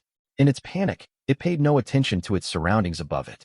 Su-Wen and the two girls watched on in disbelief as the rooster slammed head first directly into the iron treasure chest. The blow knocked the rooster unconscious instantly. Both the beast and the chest plummeted toward the forest floor. Boom. Two heavy crashes sent clouds of dirt billowing outward. The flying rooster twitched weakly on the ground after landing. Shoot it now, Su-Wen shouted. Yilinga snapped out of her daze and released her second arrow without hesitation. HP 55. The rooster fluttered its wings a final time before falling completely motionless, its health depleted entirely. Silence hung heavy over the clearing. Su-Wen and Lin Fei both fixed their eyes on Yilinga. Yilinga stared blankly at the fallen beast, still unable to process what had just happened. Did I take it down myself? Lin Fei cheered immediately. You absolutely did. All on my own. Su-Wen nodded firmly. That's right. 3 shots. Every single one landed true. The messy sequence of events aside, her arrows had all found their mark in the end. Yeah. Yilinga jumped up in joy. I defeated a strange beast by myself. You did really well. Let me reward you for your hard work. Before Yilinga could react to his words, Su-Wen leaned in and gave her a gentle kiss on the forehead. Yilinga's mind went completely blank, her head spinning as if she were intoxicated. Lin Fei hurried over to steady her wobbling body. Su-Wen turned away without lingering to check on her, walking over to collect the treasure chests on the ground. It was then that he noticed an extra wooden chest lying beside the flying rooster's corpse, alongside the fallen iron chest. Defeating strange beasts had a chance to drop extra loot chests? Su-Wen let out a quiet chuckle. I take back my previous complaints about the game system. This beast island is far more rewarding than I thought. He stored both chests into his inventory before dismantling the rooster's corpse. Dismantling complete. Obtained. Chicken meat times 5 gene, feathers times 20 units, hard beak times 1. Su-Wen stared at the reward quantity, in confusion. Judging by the rooster's size, Its total weight should have been at least 10 gene, yet he only received 5 gene of usable meat. The game's resource conversion rate was absurdly low. Linga, Fei, you two store these materials. My backpack inventory slots are almost full, Suwen said. Yilinga had recovered from her flustered state and walked over with Lin Fei to inspect the spoils. We have chicken meat now. Can we cook this for dinner tonight? 1. Do you know how to start a fire? Can you prepare cooked meals? Yilinga's shoulders drooped in defeat. I guess we're stuck eating dry bread again. Let's head back to the shelter to open the chests. Every patch of fog on the island map had vanished after their full exploration. The entire terrain was now visible on their interface at all times. The trio arrived back at their shelter around midday, with 4 chests laid out before them, 3 wooden chests and 1 iron chest. Our lucky mascot. Time to open the loot. Yilinga sighed playfully. Understood. One after another, Yilinga unlocked each chest. Opened wooden chest. Thick sliced toast bread 2-pack times 48 bundles. Nongfu Spring bottled water times 2 cases 24 bottles per case. Opened wooden chest. Peanut oil times 2 barrels. Assorted cooking spice kit times 2 sets. Suwen blinked in surprise at the drops. The system had claimed it would lower the spawn rate of food supplies, yet Yilinga's luck stat had completely bypassed that rule. Yilinga's eyes lit up with excitement. We have cooking oil and seasonings now. The chicken meat won't taste bland, even if we aren't skilled cooks. Suwen studied her curiously. Were you actively wishing for these supplies while opening the chest? Yep. This island is full of edible beast meat, so I was hoping we'd get oil and spices to make the meat palatable, even with our limited cooking skills. Suwen was thoroughly baffled. Was this pure luck, or a subconscious wish-granting ability tied to her talent? He brushed the thought aside as a coincidence for the moment. Lin Fei poured cold water on their excitement as she watched Yilinga's delighted expression. We still have no way to make fire. The chicken will stay raw and inedible. Yilinga's smile faded instantly. She turned to the 3rd wooden chest, muttering repeatedly under her breath. Give us fire, give us fire, give us fire. She unlocked the chest after finishing her quiet chant. Opened wooden chest. Disposable lighters times 10, cigarettes times 10 cartons, Matai liquor times 5 bottles. Yilinga's bright grin returned in an instant. Lin Fei and Suwen stared at the screen notification in total shock. The system was no longer even attempting to hide the obvious wish fulfillment effect. Yilinga was practically the game's favorite player. Suwen quickly formulated a plan to maximize her lucky talent. Linga, make a wish for a level 2 shelter blueprint for this last iron chest. Upgrading their shelter was his most pressing priority at the moment. Yilinga nodded confidently. Leave it to me. Opened iron chest. Level 1 warehouse blueprint times 1. Level 1 workshop blueprint times 1. Timber times 200 units. A heavy silence fell over the 3 people. Yilinga grew anxious the second she read the rewards. Suwen frowned in contemplation. Why didn't the wish work this time? Yilinga forced an awkward smile. It still counts as a success. We got 2 construction blueprints after all. Lin Fei suddenly connected the dots, looking at Yilinga's obsession with cooking chicken. Suwen, what if the strength of her wish directly depends on how badly she craves a certain item? Suwen's expression turned thoughtful as he considered Lin Fei's theory. It held a great deal of logic. Linga, are you extremely fond of chicken dishes? Yilinga scratched her neck sheepishly. I may be just a little obsessed with chicken meals. I'm sorry, one. I'll definitely get the level 2 shelter blueprint next time. Suwen lifted his hand, making Yilinga flinch and squeeze her eyes shut, braced for a scolding tap. No contact came. There's no need to apologize. These 2 blueprints are incredibly useful, Suwen said softly, patting the top of her head gently. The soft texture of her hair reminded him of a stray cat he had petted once before. Yilinga relaxed at his gentle tone, the tension melting away into a warm smile. She had feared she had disappointed him with the underwhelming chest reward. After calming Yilinga's worries, Suwen refocused his attention on the newly acquired construction plans. Item: Level 1 Warehouse Blueprint. Quality: 1-star premium description. Once constructed, the warehouse will provide 100 storage slots. Each slot can hold up to 1,000 units of a single material. The space features natural preservation to stop food and organic materials from spoiling. Fill every storage slot to the brim with resources. Construction requirements: timber times 50 units, stone times 20 units, energy crystal times 1. Item: Level 1 Workshop Blueprint. Quality: 1-star premium description. Equipped with a multifunctional workbench capable of crafting daily necessities including wooden tables, chairs, water barrels, iron axes, and iron pickaxes. Construction requirements. Timber times 50 units, stone times 20 units, energy crystal times 1. Suwon tallied up their available resources with a furrowed brow. The 200 units of timber from the chest combined with leftover lumber from building their original shelter brought their total stock to 230 units, more than enough for both constructions. They only held 28 units of stone currently. Gathering more or trading with other players would easily cover the shortage. The unknown material was the energy crystal listed in both build recipes. Suwon turned to Lin Fei. Try putting out a server-wide trade request for energy crystals. Also continue sourcing timber and stone, stockpiling enough materials for the level 2 shelter upgrade just in case. Understood. There's a complication though, Lin Fei replied. What is it? The leaderboard now assigns numerical point values to every resource. Players can check point fluctuations from completed trades to judge the market value of each material, which will drive up our purchasing costs. Suwon let out a frustrated groan. He would have overlooked this detail entirely without Lin Fei's reminder. The upcoming comfort rating contest would eliminate the bottom 1,000 ranked players. Even with food supplies scarce across the server, most players would refuse to trade away valuable resources if it hurt their leaderboard standing. Save for players on the brink of starvation. Yilinga had a straightforward question. Should we lower our trade prices then? Lin Fei shook her head. Our stock of food and water is only slightly larger than the average player's supplies, nowhere near enough for bulk sales. Cutting our asking price would only result in unnecessary losses on our limited stock. This is a survival world, not a casual business simulation game after all. Yilinga nodded slowly, only half grasping the reasoning. Suwon finalized their trading strategy. Pause bulk timber and stone purchases for now. We will only accept voluntary trades where players exchange raw materials for our food and water at our original pricing. Prioritize collecting any information regarding energy crystals above everything else. Got it. Manage the trade channel while I head out to mine more stone. Suwon grabbed his iron pickaxe and packed bread and water for his midday meal before walking out of the shelter. Yilinga sighed dejectedly. Looks like we still can't cook the chicken for lunch. You're such a food lover. We'll prepare the chicken for dinner once we wrap up today's chores. Lin Fei teased her before opening the regional global chat channel. 404 Lin Fei. Purchasing energy crystals. Send offers via private message if you possess any. She sent the message 3 times in succession.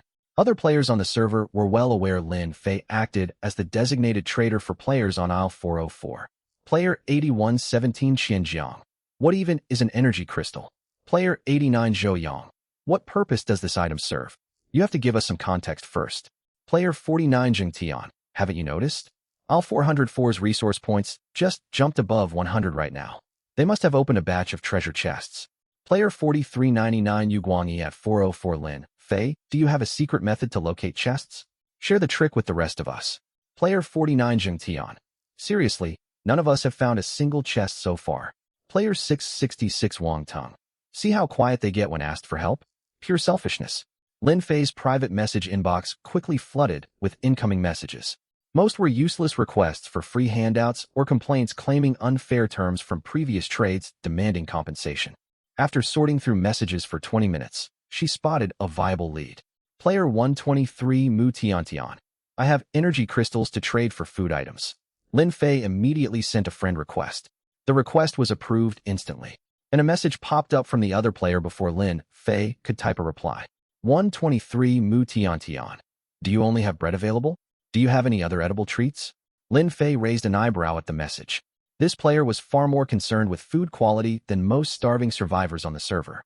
We have dried fish alongside bread, plus 1 pack of assorted snack goods. 123 Mu Tiantian. Snacks. Do you have AD calcium milk drinks? Lin Fei paused for a moment before replying. We have 4 bottles in stock.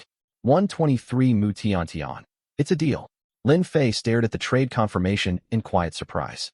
Suwon received Lin Fei's trade update mid-rest, stopping to eat food and restore his depleted health values. Learning they had secured their first energy crystal filled him with renewed motivation to gather materials. Half an hour later, Suwon mined enough stone to reach a total of 40 units and hurried back to the shelter. This is the energy crystal. Lin Fei held a diamond-shaped crystal chunk no bigger than her palm, its surface shimmering with pale blue-white light. Item: Energy Crystal Grade. 1-star description: dense with latent energy, capable of powering the normal operation of constructed facilities. Suwon stroked his chin. Energy crystals were incredibly vital supplies. Both refrigeration inside the warehouse and tool fabrication in the tool shed relied entirely on this energy source. "What did you trade for it?" he asked instinctively. Lin Fei pulled a complicated face. 4 bottles of AD calcium milk, plus 2 packs of potato chips. Suwon froze in shock. "You're joking, right? They really only wanted those goods. I even threw in the chips voluntarily. They were only after the milk originally." Even as a shrewd merchant, she felt a twinge of guilt over the lopsided deal. Suwon let out a helpless laugh. "We really stumbled upon someone who has no idea how valuable this stuff is. Got any leads on a second energy crystal?" "Not yet. I'll keep sifting through information requests. No rush for now. Follow me outside. We're building the tool shed first." The tool shed held higher priority at the moment. Comfortable survival was impossible without functional daily tools. With just 1 energy crystal on hand, the tool shed had to be our first investment. The 3 stepped outdoors. Suwon unfurled the tool shed blueprint and confirmed construction beside their shelter. Building positions were flexible anyway, easy to rearrange once more structures were erected later on. 50 units of timber, 20 units of stone, along with the energy crystal in his grasp vanished in an instant. A burst of light materialized a wooden hut half the size of their shelter. There was no doorway, granting an unobstructed view of the interior. Only a wooden workbench shaped like a machine lathe stood empty within the space. Building, tool shed level, 1 functions, tool crafting, tool repair remaining energy, 100. Description, crafting and repairing items consume stored energy. Rarer wares cost far more power. Once depleted, new energy crystals must be inserted to recharge the facility. The trio walked into the shed, and a glowing screen lit up atop the workbench. Function 1. Tool fabrication currently craftable items. Wooden cups, wooden tables, wooden stools, wooden basins, wooden buckets, wooden bathtubs, stone axes, stone pickaxes, wooden bows. Function 2. Tool maintenance can repair tools up to 1-star quality currently. The crafting list covered nearly every daily object they could possibly need, with some recipes requiring a mere 0.1 units of raw materials. The highest tier craftable items were the 1-star iron axe and iron pickaxe that Suwon already owned. Bows were another critical product, the only viable weapon with substantial offensive power available to them right now. Lin Fei's eyes lit up the brightest upon seeing these options. We can sell crafted tools. Let customers supply the raw materials, and we just charge a processing fee." Suwon nodded in agreement. Food and fresh water couldn't be traded in bulk, but the tool shed gave them a steady, long-term source of supplies. Their only remaining concern was sustaining the energy supply. "Let's test the energy drain first. Make whatever items you need right now. 1 wooden basin and 1 wooden bucket each. I need to wash my clothes." Yilinga spoke up immediately. Mentioning laundry made Lin Fei's cheeks flush faintly. She had grown up in a well-off household and had never washed her own clothes by hand a day in her life. Still, she spotted another essential piece of equipment on the list. "Could we also craft a wooden bathtub? We don't have enough fresh water for full baths just yet, but it's best to have it ready for later use." Yilinga's face turned red this time. Suwon readily approved the request. Proper hygiene and clean meals were essential to staying healthy out here. Su queued up the items the 2 girls had requested, adding a stone axe and stone pickaxe for his own use. After placing the timber and stone onto the workbench, the structure glowed brightly, obscuring their vision. Though it was made entirely of wood, a mechanical roar hummed out from within. Neither of them questioned the odd phenomenon. Trapped in a deadly survival game, normal physics no longer applied anyway. A minute later, the wooden basin, bucket, and bathtub materialized at the output slot on the side of the bench, draining only 0.3 of the total energy reserve.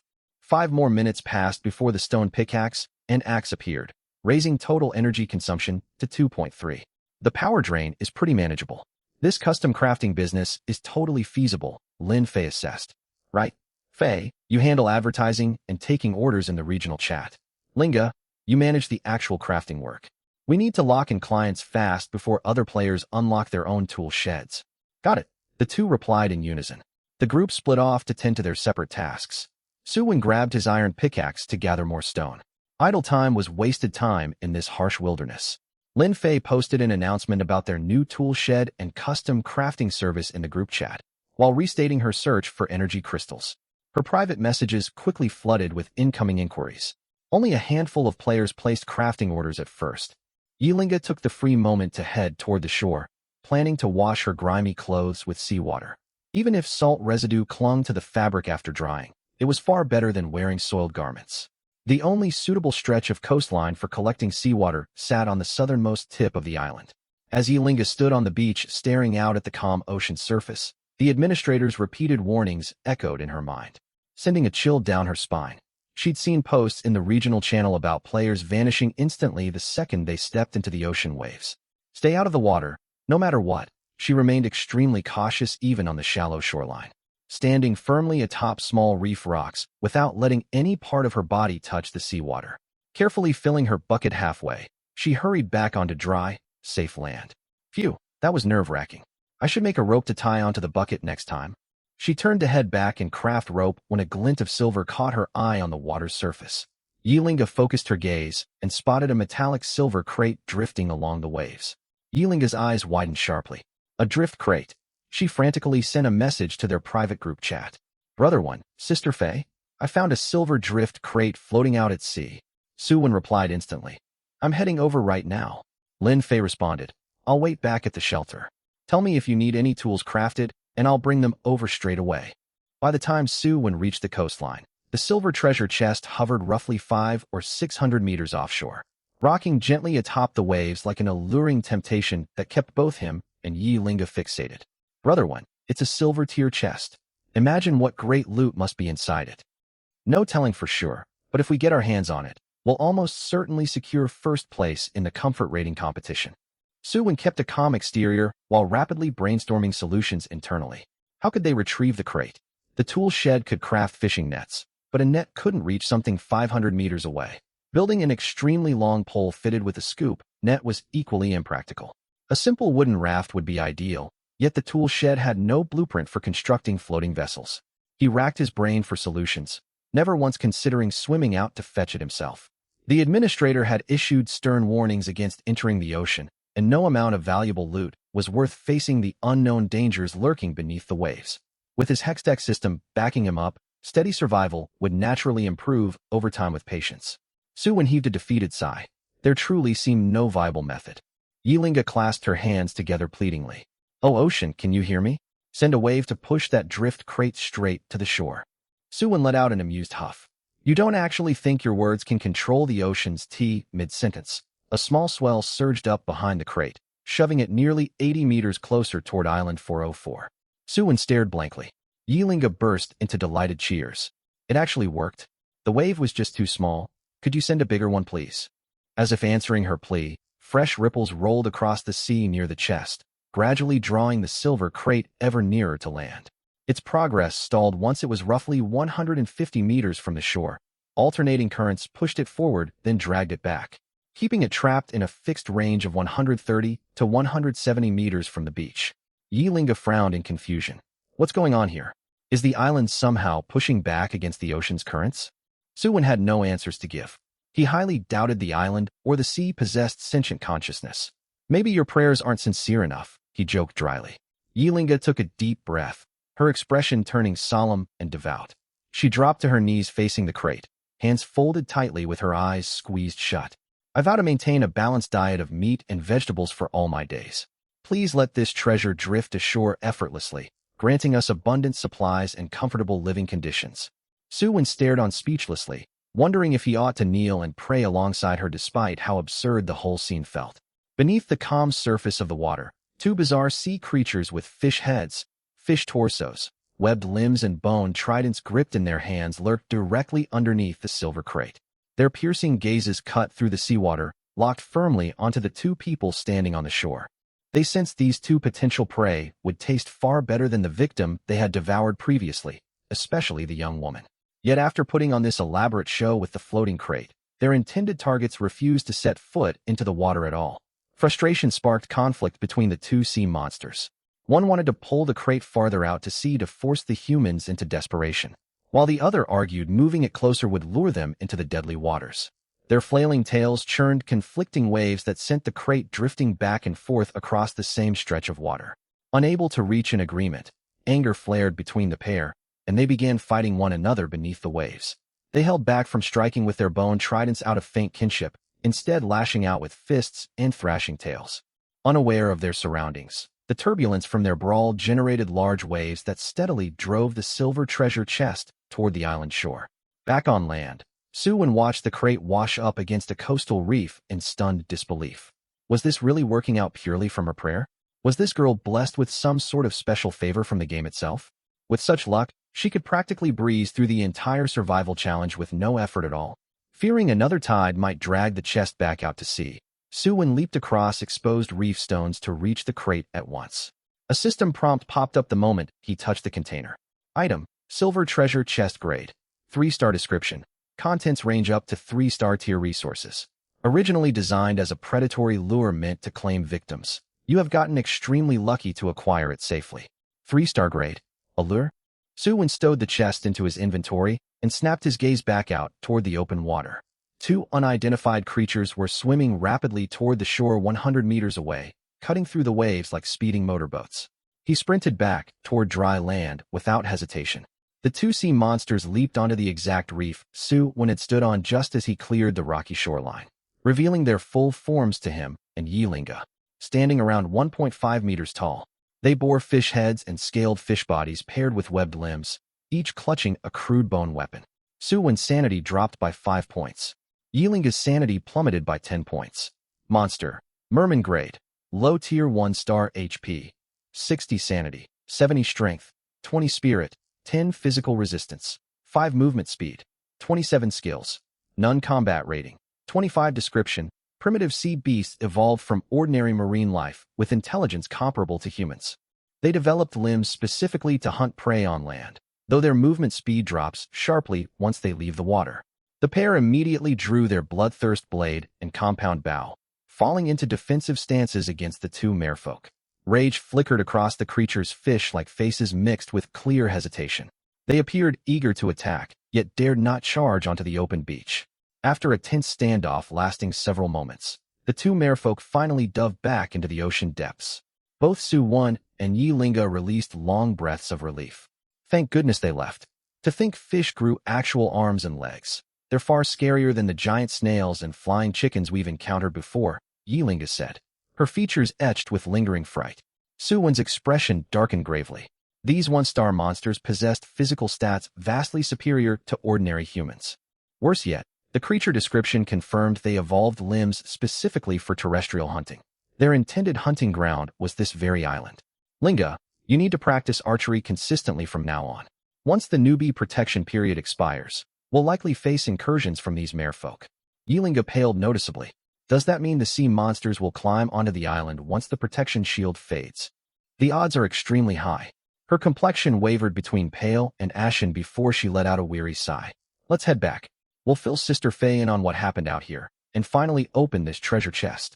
The mention of the silver chest lifted Yilinga's spirits instantly. The pair returned to the shelter and recounted the entire coastal incident to Lin Fei, whose expression grew solemn as she listened. Just as Yilinga assumed she would grow anxious, the merchant spoke up instead. In that case, bows and arrows are about to become a hot commodity for trading. Yilinga blinked blankly. Sister Faye, you really never pause to think about business no matter what happens. Suwon silently agreed. She spoke for all his unvoiced thoughts perfectly. Lin Fei smiled calmly. We don't need to panic excessively. If our group can't fend off these sea monsters, barely any other players across Region 404 will stand a chance of surviving. Yilinga mulled over her words and realized the logic held merit. They owned a secure shelter, lethal weapons, and her own fortune-blessed ability. If their team got wiped out by monster attacks, the rest of the server had little hope of lasting long either. Suwon shared a similar mindset. While survival difficulty would rise after the newbie protection period ended, the game was still in its opening phase, so threats would not escalate to total species annihilation. The overseers running this trial intended for humans to struggle through life or death trials, not go extinct entirely. His mind was already calculating the best ways to eliminate merfolk once they ventured onto land. Worry about that tomorrow. The protection shield still holds for one more day. Linga, go ahead and open the chest. Suwon pulled the silver crate out of his inventory. Yilinga grinned widely. We haven't even gotten our hands on a 2-star chest before, and now we've claimed a top-tier 3-star silver crate. Normally, this loot is completely unreachable without a seafaring vessel. It was literally bait set by those merfolk to lure people into the ocean. Lin Fei's eyes shone with anticipation. By game standards, This chest counts as early access to high-tier rewards. Whatever is inside will put us leagues ahead of every other survivor. Please be great rewards. Please be great rewards. Yilinga stretched her hand toward the crate when Suwon stopped her short. Hold on a second. What's wrong, Brother Wen? Suwon suddenly remembered the replication card he had selected earlier that day. He pulled the blue card from his pocket as a system voice echoed inside his mind. Ding! Silver treasure chest detected. Activate the replication card? A broad smile spread across Suwon's face. The card actually worked as intended. He had originally planned to save the replication card for the final day of the starting phase to duplicate rare in-game resources. Yet duplicating a 3-star silver chest made holding onto it pointless. He confirmed activation with a single thought. Minor replication card activated successfully.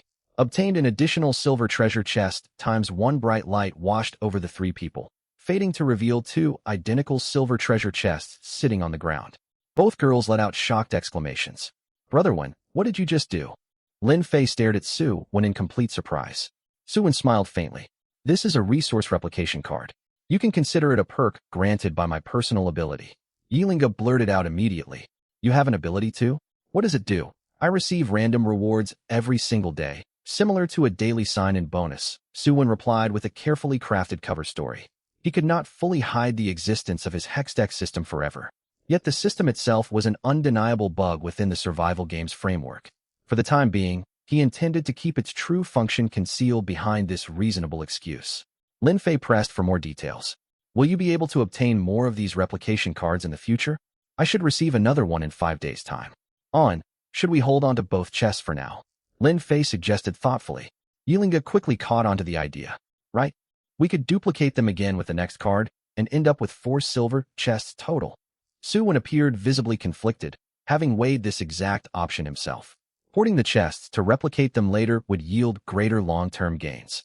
However, having locked treasure sitting and used provided 0 tangible benefits for their current survival needs.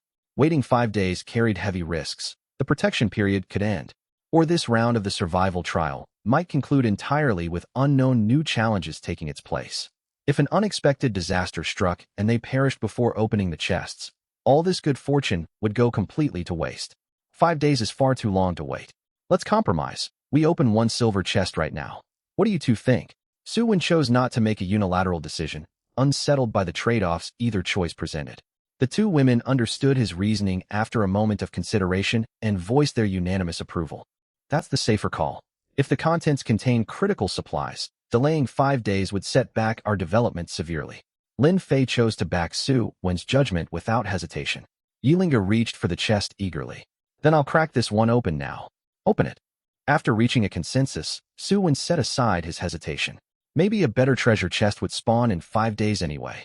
Silver treasure chest opened. Rewards obtained. 1 by 3-star water condenser blueprint. 1 mu of Fertile Land Foundation. 500 gene compound fertilizer. 1,000 universal bullets. 10 portions of Baidu roast duck. Fertilizer, roast duck, bullets? Who would have thought such miscellaneous supplies could come out of a treasure chest? No. The water condenser blueprint and Fertile Land Foundation were the real core rewards. Everything else was just extra perks. Suwon focused his gaze on the 2 key items one after another. Item: water condenser blueprint rank. 3-star description. Craft a water condenser to produce fresh water continuously. Crafting materials required: 30 units of plastic, 10 units of electronic components, 10 units of iron ingots. Item: Fertile Land Foundation rank. 3-star description. Upon activation, converts 1 mu of barren island soil into high-yield farmland, and drastically shortens the growth cycle of planted crops. Suwon put the Fertile Land Foundation aside after reading its stats. Without any crop seeds on hand, high-quality farmland was completely useless for the time being. The water condenser, however, was an invaluable lifeline. Before Suwon could even issue an order, Lin Fei immediately set out to gather the required crafting materials. None of these 3 resources were particularly hard to source. Lin Fei had already added the Lord of Plastic Island as a friend, so she could trade directly with him for plastic. Decomposing a single iron treasure chest yielded 2 units of iron ingots, and they currently held 8 units in storage. As for electronic components, Suwon had confirmed through dismantling the phones belonging to the chef and the violent murderer that cell phones could be broken down into this material. Nearly every player across the region carried a mobile device with them, regardless of other supplies they possessed. In just 15 minutes, Lin Fei had secured all the necessary materials. After laying out all the crafting components outside their shelter, Su Wen initiated the fabrication process at once. In the next instant, a piece of equipment resembling a horizontal ton barrel materialized before the three of them. An iron framework wrapped around the entire condenser unit. The base was solid iron. The middle section consisted of a plastic water storage barrel fitted with an outlet spout, and the top assembly was built from electronic hardware. Item: water condenser rank, 3-star current water storage, 0/500 L maximum daily water production, 500 L description, runs perpetually when connected to an energy chamber. If no energy chamber is available, energy crystals can be used as a substitute. Note: a single 1-star energy crystal powers the condenser for exactly 1 full day. 500 liters of water. On Earth, the average person only consumes roughly 100 liters of water per day for regular use. 500 liters meant the three of them could finally take proper showers. There was no denying that the water condenser was a top-tier supply that would completely upgrade their living conditions. That said, the device came with a critical flaw. It was an enormous drain on energy resources. They had not even begun researching how to build an energy chamber yet. Powering the condenser meant burning through energy crystals, and each crystal only sustained operation for a single day. They were already struggling to purchase a second energy crystal as things stood. Su Wen now understood the frustrating feeling of owning a luxury vehicle but lacking the funds to maintain it. Even with the financial strain, they had no choice but to keep the condenser running with energy crystals. Regular bathing was a basic marker of civilized living, and he had no intention of letting everyone endure poor hygiene on this deserted island. Fei, put all other tasks on hold and prioritize buying energy crystals. Accept any reasonable trade terms, water, food, any supplies we have to offer. We can even take a minor loss if needed. Just secure as many crystals as possible. Lin Fei's eyes lit up with excitement. Understood. Lin Fei posted a new energy crystal purchase notice in the regional chat group. Meanwhile, Su Wen and Yi Lingus sorted through the other newly acquired loot. The Fertile Land Foundation existed as a physical card that allowed the user to select a plot of land on the map upon activation. So they stashed it away temporarily. The 1,000 universal bullets came sealed in one crate, yet they had no firearms to fire them, rendering the ammunition useless for the moment. The 5 sacks of fertilizer emitted a strong odor, so Su Wen stored them safely inside his inventory space. The rich, savory aroma drifting from the roast duck made Yi Linga's mouth water instantly. Su Wen washed his hands, cut open one whole duck, and served it as their evening meal. Ready-cooked, fragrant roast duck was far better than the messy stew the 3 amateur cooks would have whipped up from raw poultry. Su Wen spat out a duck wing bone and sighed. We need to construct a warehouse soon, otherwise the roast duck will spoil. Our biggest bottleneck is still the shortage of energy crystals. Exactly. I'd be heartbroken if this delicious duck went bad. Yi Linga mumbled with her mouth full, happily gnawing on a duck leg. Lin Fei ate her portion of meat while constantly monitoring her private message inbox. Right then, Lin Fei spoke up. Island Lord, 2 players reached out saying they have leads on energy crystals, but both insist on negotiating terms directly with you. Are they planning to extort outrageous prices? Most likely. Following the 2 system-wide announcements, every player in the zone knew Su Wen was the decision-maker for Island 404. Demanding to negotiate with him personally meant they believed Lin Fei held no authority to finalize trades. Who are the 2 individuals? Wang Teng, Lord of Island 666, and Su Qing, the person in charge of Island 33. Both have sent you private messages. Su Wen raised an eyebrow. He recognized both names. Wang Teng had insulted him in the regional group chat before getting publicly rebutted by Su Wen. Su Qing was a former Special Forces soldier stranded on a separate monster-infested island. Notably, both islands ranked within the top 5 on the Regional Comfort Index leaderboard. Su Wen opened his unread private messages, which were stacked with over 999 notifications. He let out a helpless grimace. The search function was the only thing saving him from scrolling endlessly to find the 2 senders. He first opened the message thread from Wang Teng and read the incoming text. Wang Teng, Island 666. I've got energy crystals. Hand over valuable goods if you want them. Stranger chat threads only permitted a single initial message, similar to short video platform direct messages. The recipient had to reply first to unlock further conversation. State your terms, Su Wen replied bluntly. Wang Teng had clearly been waiting for a response, sending a reply mere seconds later. I demand half of all your stored supplies. Su-wen stared at the message with an expression of pure disbelief and disdain. Greedy fool, you vastly overvalue those crystals. Get lost. Wang Teng was obviously trying to rip him off with zero sincerity. So Su-wen saw no reason to waste any more words on the man. Wang Teng, I suggest you apologize immediately. Otherwise, you will never obtain a single energy crystal from me for the rest of your stay here. Do you even know what my island's special ability is? Su-wen ignored the flood of follow-up messages and blocked Wang Teng without hesitation. Still, Wang Teng's mention of an island-specific ability raised Su-wen's guard. Could it be an ability related to energy crystal production? He marked the man as a future target. If an opportunity arose later, he would pay Island 666 an uninvited visit. Island 666. For people stood around Wang Teng, his parents and twin elder sisters. The 5 family members had been fortunate enough to spawn on the same island together. Wang Teng's father asked, Son, did he agree to your demands? Wang Teng's face twisted with rage. That damn Su-wen dared to block me. His mother flew into an immediate fury. He hoards so many resources. Sharing half with us is the least he could do. You're the most capable. How short-sighted and selfish can he be? Wang Teng's twin sisters kept their heads lowered, faint traces of mockery flashing across their faces upon hearing their mother's words. Everyone could see who the truly selfish and unreasonable party was. No one actually regarded Wang Teng as some kind of superior being. Wang Teng let out a cold snort. It does not matter. This island is a natural energy crystal hotspot. Sooner or later, he'll come begging on his knees to trade with me. His mother nodded firmly. By then, our asking price will be far higher. You deserve to claim the top spot on every leaderboard. His father echoed the sentiment. Absolutely, my son possesses extraordinary talent destined for greatness. Wang Teng's gaze drifted to the comfort ranking list. Seeing Island 404 comfortably holding first place, malice welled up in his eyes. Su-wen, I will crush you sooner or later. His mother then turned her harsh gaze toward the twin sisters and snapped in disgust. You 2 useless girls, get back to cutting firewood. I'll break your legs. The 2 sisters flinched, grabbing their axes and hurrying away without a word. Wang Teng shot them a cold, indifferent glance. Just like their lives back on Earth, the sisters existed solely to do his menial labor for him. Monster Island 33. Su Qing stood rigid in her military uniform.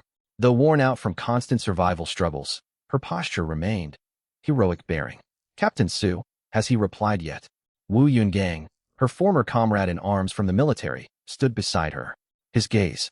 Though Su Qing was too focused on her chat window to notice his expression, Su Qing was about to answer when a new message popped up on her screen. Su-wen Island 404. Name your conditions, if you intend to overcharge shamelessly.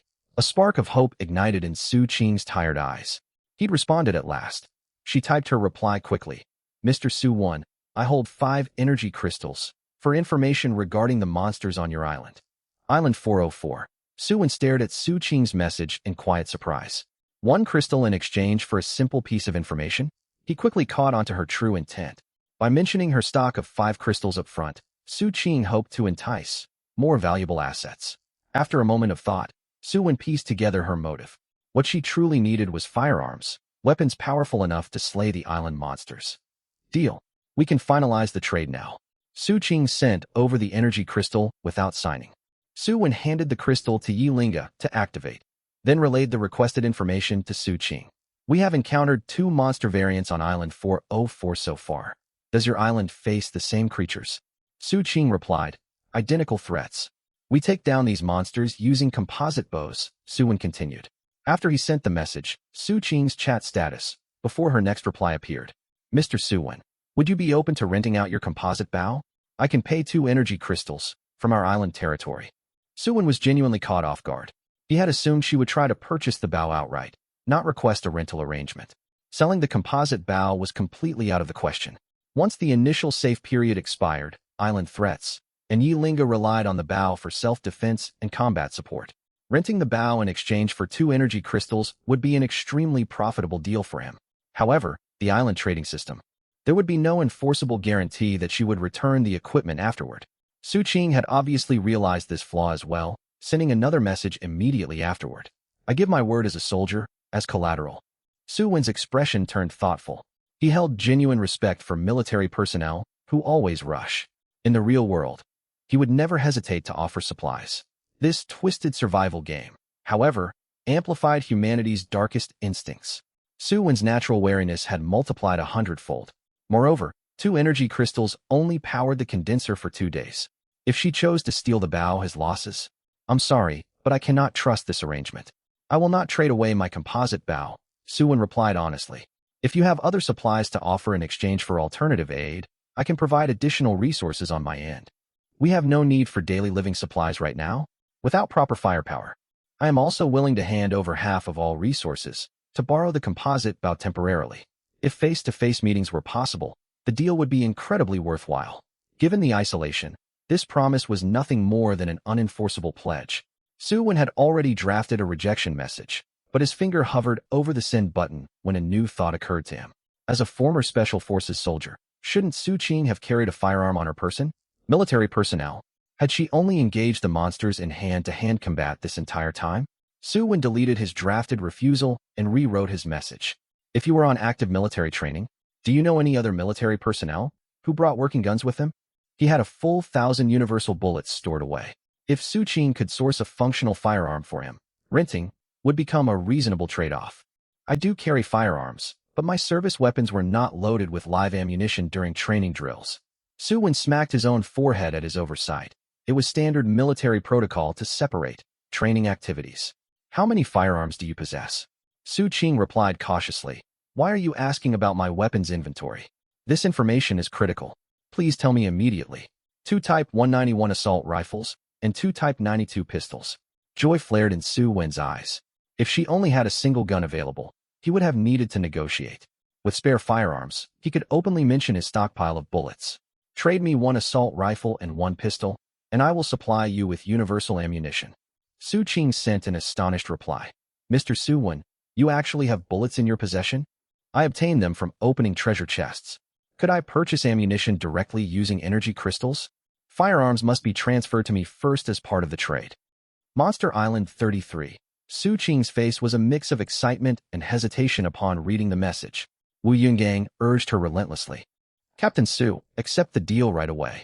Live rounds will let us wipe out all the monsters for extra bullets later. But Su Qing trailed off mid-sentence.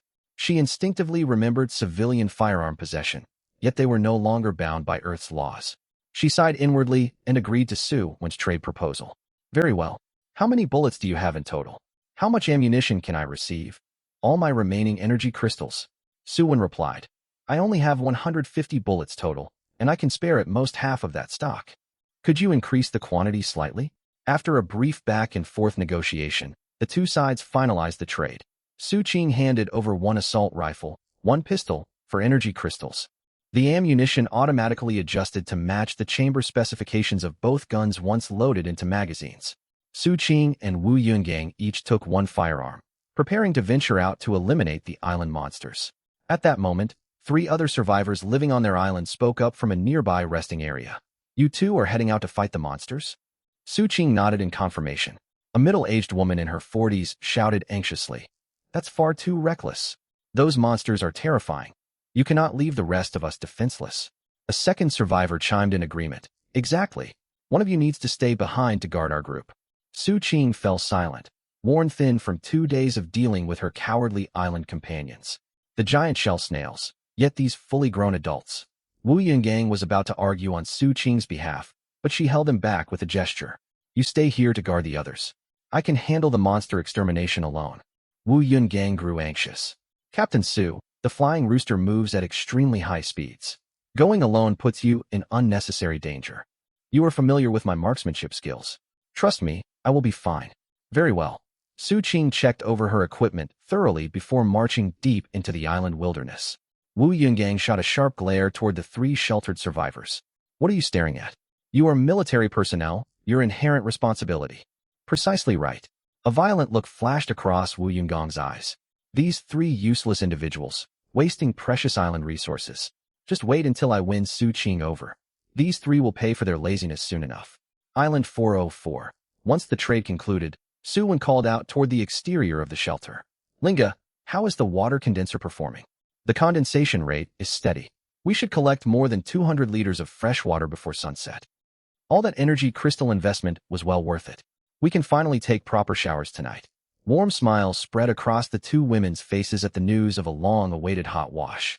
After finishing his own bath, Suwon lay on his bed and opened the tutorial video Su Qing had sent him. The footage focused on a pair of weathered hands manipulating firearm components that spoke to years of rigorous military training.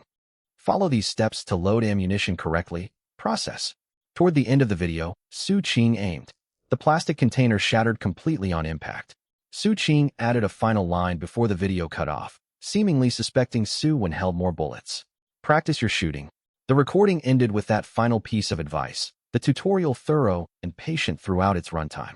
His gaze wandered distractedly as the pattering sound of running water drifted in from outside the cabin. The shelter was far too cramped to fit the water condenser and wooden tub indoors, with fire needed to heat bath water. While Suwon bathed, the two girls stayed inside the house, too shy to step out. When it was Yi Linga and Lin Fei's turn to bathe, Suwon did not linger outside. There was nowhere for them to run. Suwon replayed recorded footage over and over, losing track of how much time had passed. Eventually, footsteps echoed outside the bedroom door. He closed his system interface at once. Bang bang. Two knocks sounded before the door creaked open, and Lin Fei walked into the room. Night had fully fallen, yet the glow from his cell phone let Suwon make out her outfit clearly. She wore a long casual top. The pale glow made her long legs look even fairer.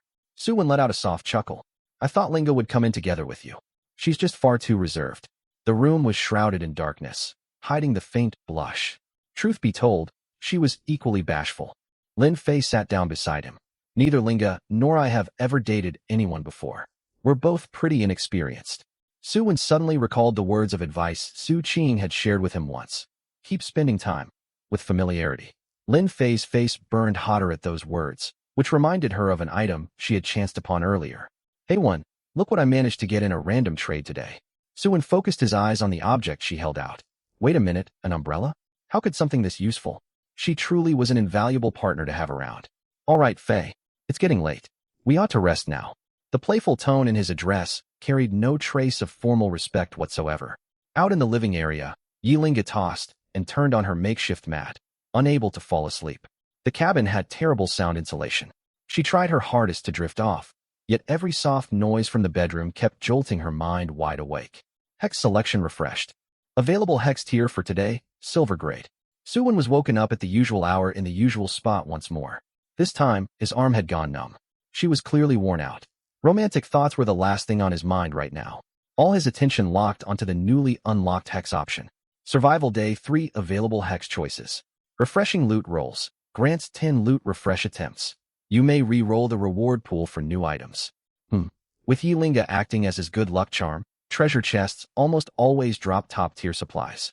This hex was situational at best. He moved on to the next option, life fragments. Gain permanent free attribute points, capping after 5 cycles total. Suwon did the math mentally.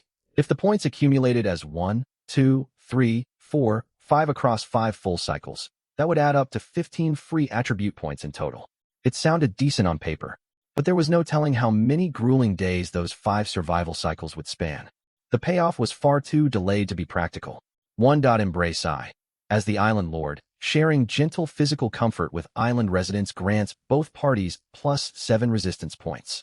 The Island Lord may stack this buff indefinitely with repeated interactions. Suwon blinked in surprise. Physical comfort such as a hug. He glanced sideways at the sleeping Lin Fei beside him.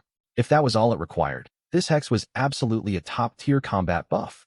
He brushed the first 2 options aside without hesitation and locked an Embrace I. A warm current surged through his veins for a split second before fading into his body.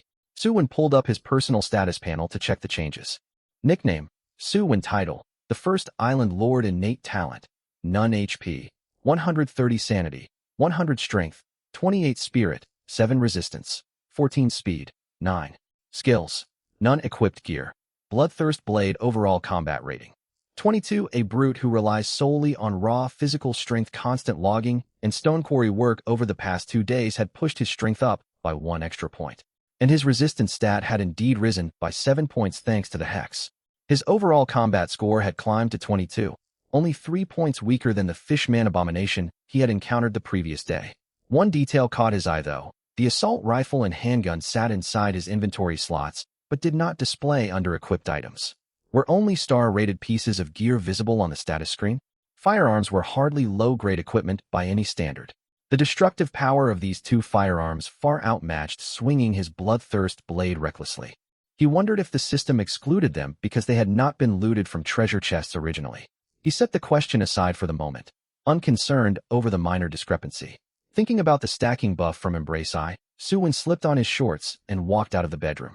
He knelt beside Yilinga's sleeping mat and gave her shoulder a light poke. She showed no reaction whatsoever, soundly asleep. Strange. How can she sleep even heavier than Lin Fei? Lin Fei had endured far more exhaustion the previous evening after all. Suwon had originally planned to rouse Yilinga briefly to trigger another stack of the Embrace buff. Seeing how deeply exhausted she appeared, he abandoned the idea out of consideration for her rest. He could wait until nighttime to do so. Today marked the final day of the initial survival protection period. No severe threats would emerge during daylight hours, so there was no urgent rush. Suwon got fully dressed inside the bedroom and stepped outside the wooden cabin. Warm sunlight washed over his skin, prompting him to stretch lazily. Speaking of the Embrace buff, Island Administrator, is anyone there? Can more people be added to this island? Preferably only female survivors.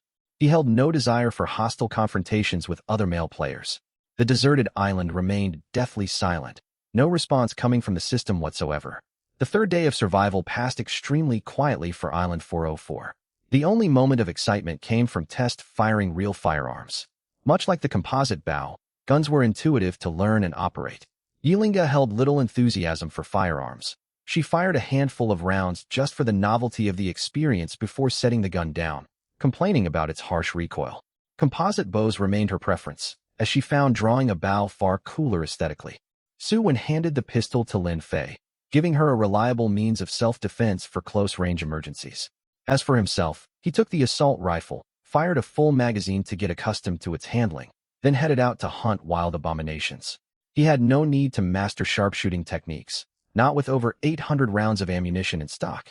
He could simply rely on suppressive fire to eliminate any hostile creatures he encountered. A single burst of gunfire was enough to blow apart the heads of flying mutant chickens and giant-shelled snails roaming the island. Collecting the 3 daily treasure chests required minimal effort today. Loot consisted mainly of food, fresh water, raw timber, and other construction materials, alongside 2 extremely valuable rewards. The first was a first aid kit stocked with healing pills, sanity restoratives, fever medicine, and painkillers. While each type of pill only came in small quantities, they were more than sufficient for emergency medical situations. The second reward was a blueprint for a padded mattress. Suwon was finally free from sleeping on scratchy, dry hay bedding.